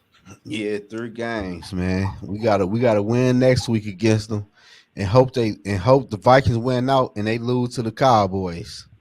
Well, that's the only thing is the Lions have to lose. See, They so gotta right now lose out. The Vikings are 7-7, right? Yeah, So the best they can do is 10-7. The Lions are what, 4. 9-4. They gotta lose out. They got to They lose gotta out. And the lose to Vikings have to win out. they gotta lose to us, and they got JJ, there was a fire in an apartment that was around him, so they're evacuating the whole place. we gotta beat the Lions and hope the Cowboys can beat the Lions. Well, And I we think the gotta beat Cowboys the are going to Packers. beat the Lions. I'm saying, but we got to beat the Packers. Yeah. But I don't trust KOC, man, on shit like that. I ain't gonna lie, yo. If y'all We'll do, see. One thing I can time tell will you, tell. this team is so inconsistent. I don't know what to do. They lose 3 games in a row. They win 5 in a row. They lose 3 games in a row. They win 2 games in a row. They lose 3 games in a row. I don't know what to make of this damn team. Yeah, I don't know what they gonna do, man. I'm just tired. Like KOC, no more tush push. That shit over. Throw that shit out the Yep. playbook. No more, especially because you use a guy who's the smallest damn guy on the team. Yeah, you should do that shit with CJ Ham under center. Mom, there was a fire in his apartment complex. Like he didn't say which one, but it was somewhere there around him. He said his apartment wasn't directly affected, but they're evacuating the whole building just to make sure that all the other apartments are fine. So Yeah, man. I don't know, man. I'm just tired of KOC, man. Like I said, man, I don't even want no quarterback in the first round for real. He gonna sit. I don't know. I don't think there's going to be one there for them anyway, unless they trade all their picks to move up to get one. But the Vikings don't do that. I don't think KOC does that. I mean, Crazy does that. So we'll see. I don't know. I hope not. I fucking hope not, man. KOC don't know what the fuck you doing. Yeah. Mike Sports Vibe, my boy Mike done tapped in with That us. dude never record. I go into his NBA just to say, hey, what's up? And make fun of him being a Giants fan. And he reads the message. He's like, oh, you're a Giants fan? Oh, that's cool. You got 84. Oh, you're a Giants fan, but you like Brady Moss? Oh, yeah. That was the comment I made when I was making fun of him being a Giants fan. He doesn't even reckon out there when I go in there. It's like I just come in and say, hey, and give you a like. Yeah, that dude. He go live all the time to them damn 76ers. Yeah. We're gonna take a couple more comments here. Then I've been on for 2.5 hours. So Yeah. He should have called that timeout. From what Yeah, I didn't see the play. I seen that shit on Twitter. So did they say what Brian Flores was saying? Did they say Brian Flores says the play is not going to work because of the defense that they're in? I don't know. I just seen him on the sideline telling KLC to call a timeout. Okay. But but KLC, I want to see. I ain't see KLC press conference. I want to know, bro, why would you call a push with your quarterback and Nick Mullen with Brian Powell pushing the Powell though? Why would you call that play? Try to be different. Try to be cute. It's the only thing I can think of. Bro, Brandon Powell, what, 5'11", 5'10", weigh He's 100 5'8", pounds? 140, 100, I think he's 5'8", 153 pounds, something like that. But you got Josh Oliver, Mm-hmm. TJ, CJ Ham, but you use Powell to push the damn Powell. Yep. Then Nick Mullen was down before they even called hike. He already was on the damn ground. No, Sarah. Rick had plenty of bad drafts. That's why he's no longer the GM. I think that He could not find a quarterback. Yeah, I think that Ponder and that Kirk Cousins shit trash Rick Spielman. Yeah. But why would you drag Kirk Cousins? Christian Ponder. He wasn't that good in college. Panicked. Yeah, but he wasn't that good in college though. He panicked because all the quarterbacks he wanted were taken. So he panicked. It's better not to take a quarterback that you don't think is going to be the answer than panic and take one. No, grab a D tackle or a linebacker or some shit. a playmaker. Yeah. Yeah, it just man, it just the Vikings right now, y'all, is a shit show, and y'all watching the shit show right now. So yeah. All right, so I'm getting tired. Um, Yeah, we out of here I then. appreciate everybody being in here. I had my rant earlier. I got it out of the way. Uh, we pretty much came on tonight so Tony can get his rant out of the way. And Zoe was supposed to have his show tonight, but we combined it all into one.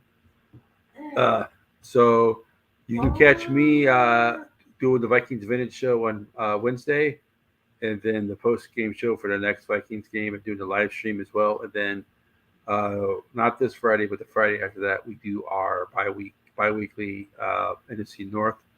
I'm gonna start doing regular videos here, non-live stuff. I've been only doing live stuff. I'm gonna try my hat at doing recorded videos. But Zoe, where can they find you, and what shows are you? What do you have coming up? In the Zone podcast, subscribe to my shit. I gotta run my subscribers up in my views. I get a lot of views, but my subscribers ain't matching my views. Subscribe to my page, man. I drop content about the Vikings and other NFL teams all week. And hey, Catch, Yeah. what you doing next Friday night? I'm trying to think. Nothing, because our Friday shows is bi-weekly. Right. If you want to, we can go live Friday about probably about 10:15 Eastern time. Yeah, that's about the same time I go live. We can do that. Yeah, we gonna go Friday. We gonna go live Friday night. Go ahead and set up the thumbnail and all that type of stuff. Yeah. Hey, send me a picture of your logo so I can put it on there. Okay. And do you use StreamYard? You use Yogi's page and Canva? Yeah. If you use Yogi's page in Canva, it's already in there. Okay, I'm gonna tag your shit. But no, I'm talking for the thumbnail though. Oh yeah, okay, no, yeah, I'll send you a copy of it. Yeah, because I use Adobe Express. Yeah, that's because thumbnails are a little bit different. That's right. Yeah, I'll go. But, I'll send you my logo. Yeah, we could do that shit Friday night. And what the fuck I about to say? I go live every Saturday at 10 o'clock. Me, Yogi, and Mike. And I'm noticing that that no one's like watching my channel. I appreciate if you guys would go over there and give it a like, and give it maybe subscribe if you haven't. Yeah, subscribe to Skull Catch 84, man. Yeah, Catch 84, my guy, and he talk like when we go live Friday though.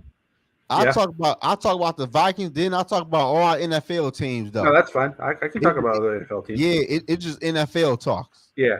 So I'm gonna make the thumbnail for us for Friday night, and I forgot what the fuck I about to say, man. But I go live every Saturday night with Yogi, Mike, Purple Vibes, and the sports. And we just didn't do it this week because the Vikings played today.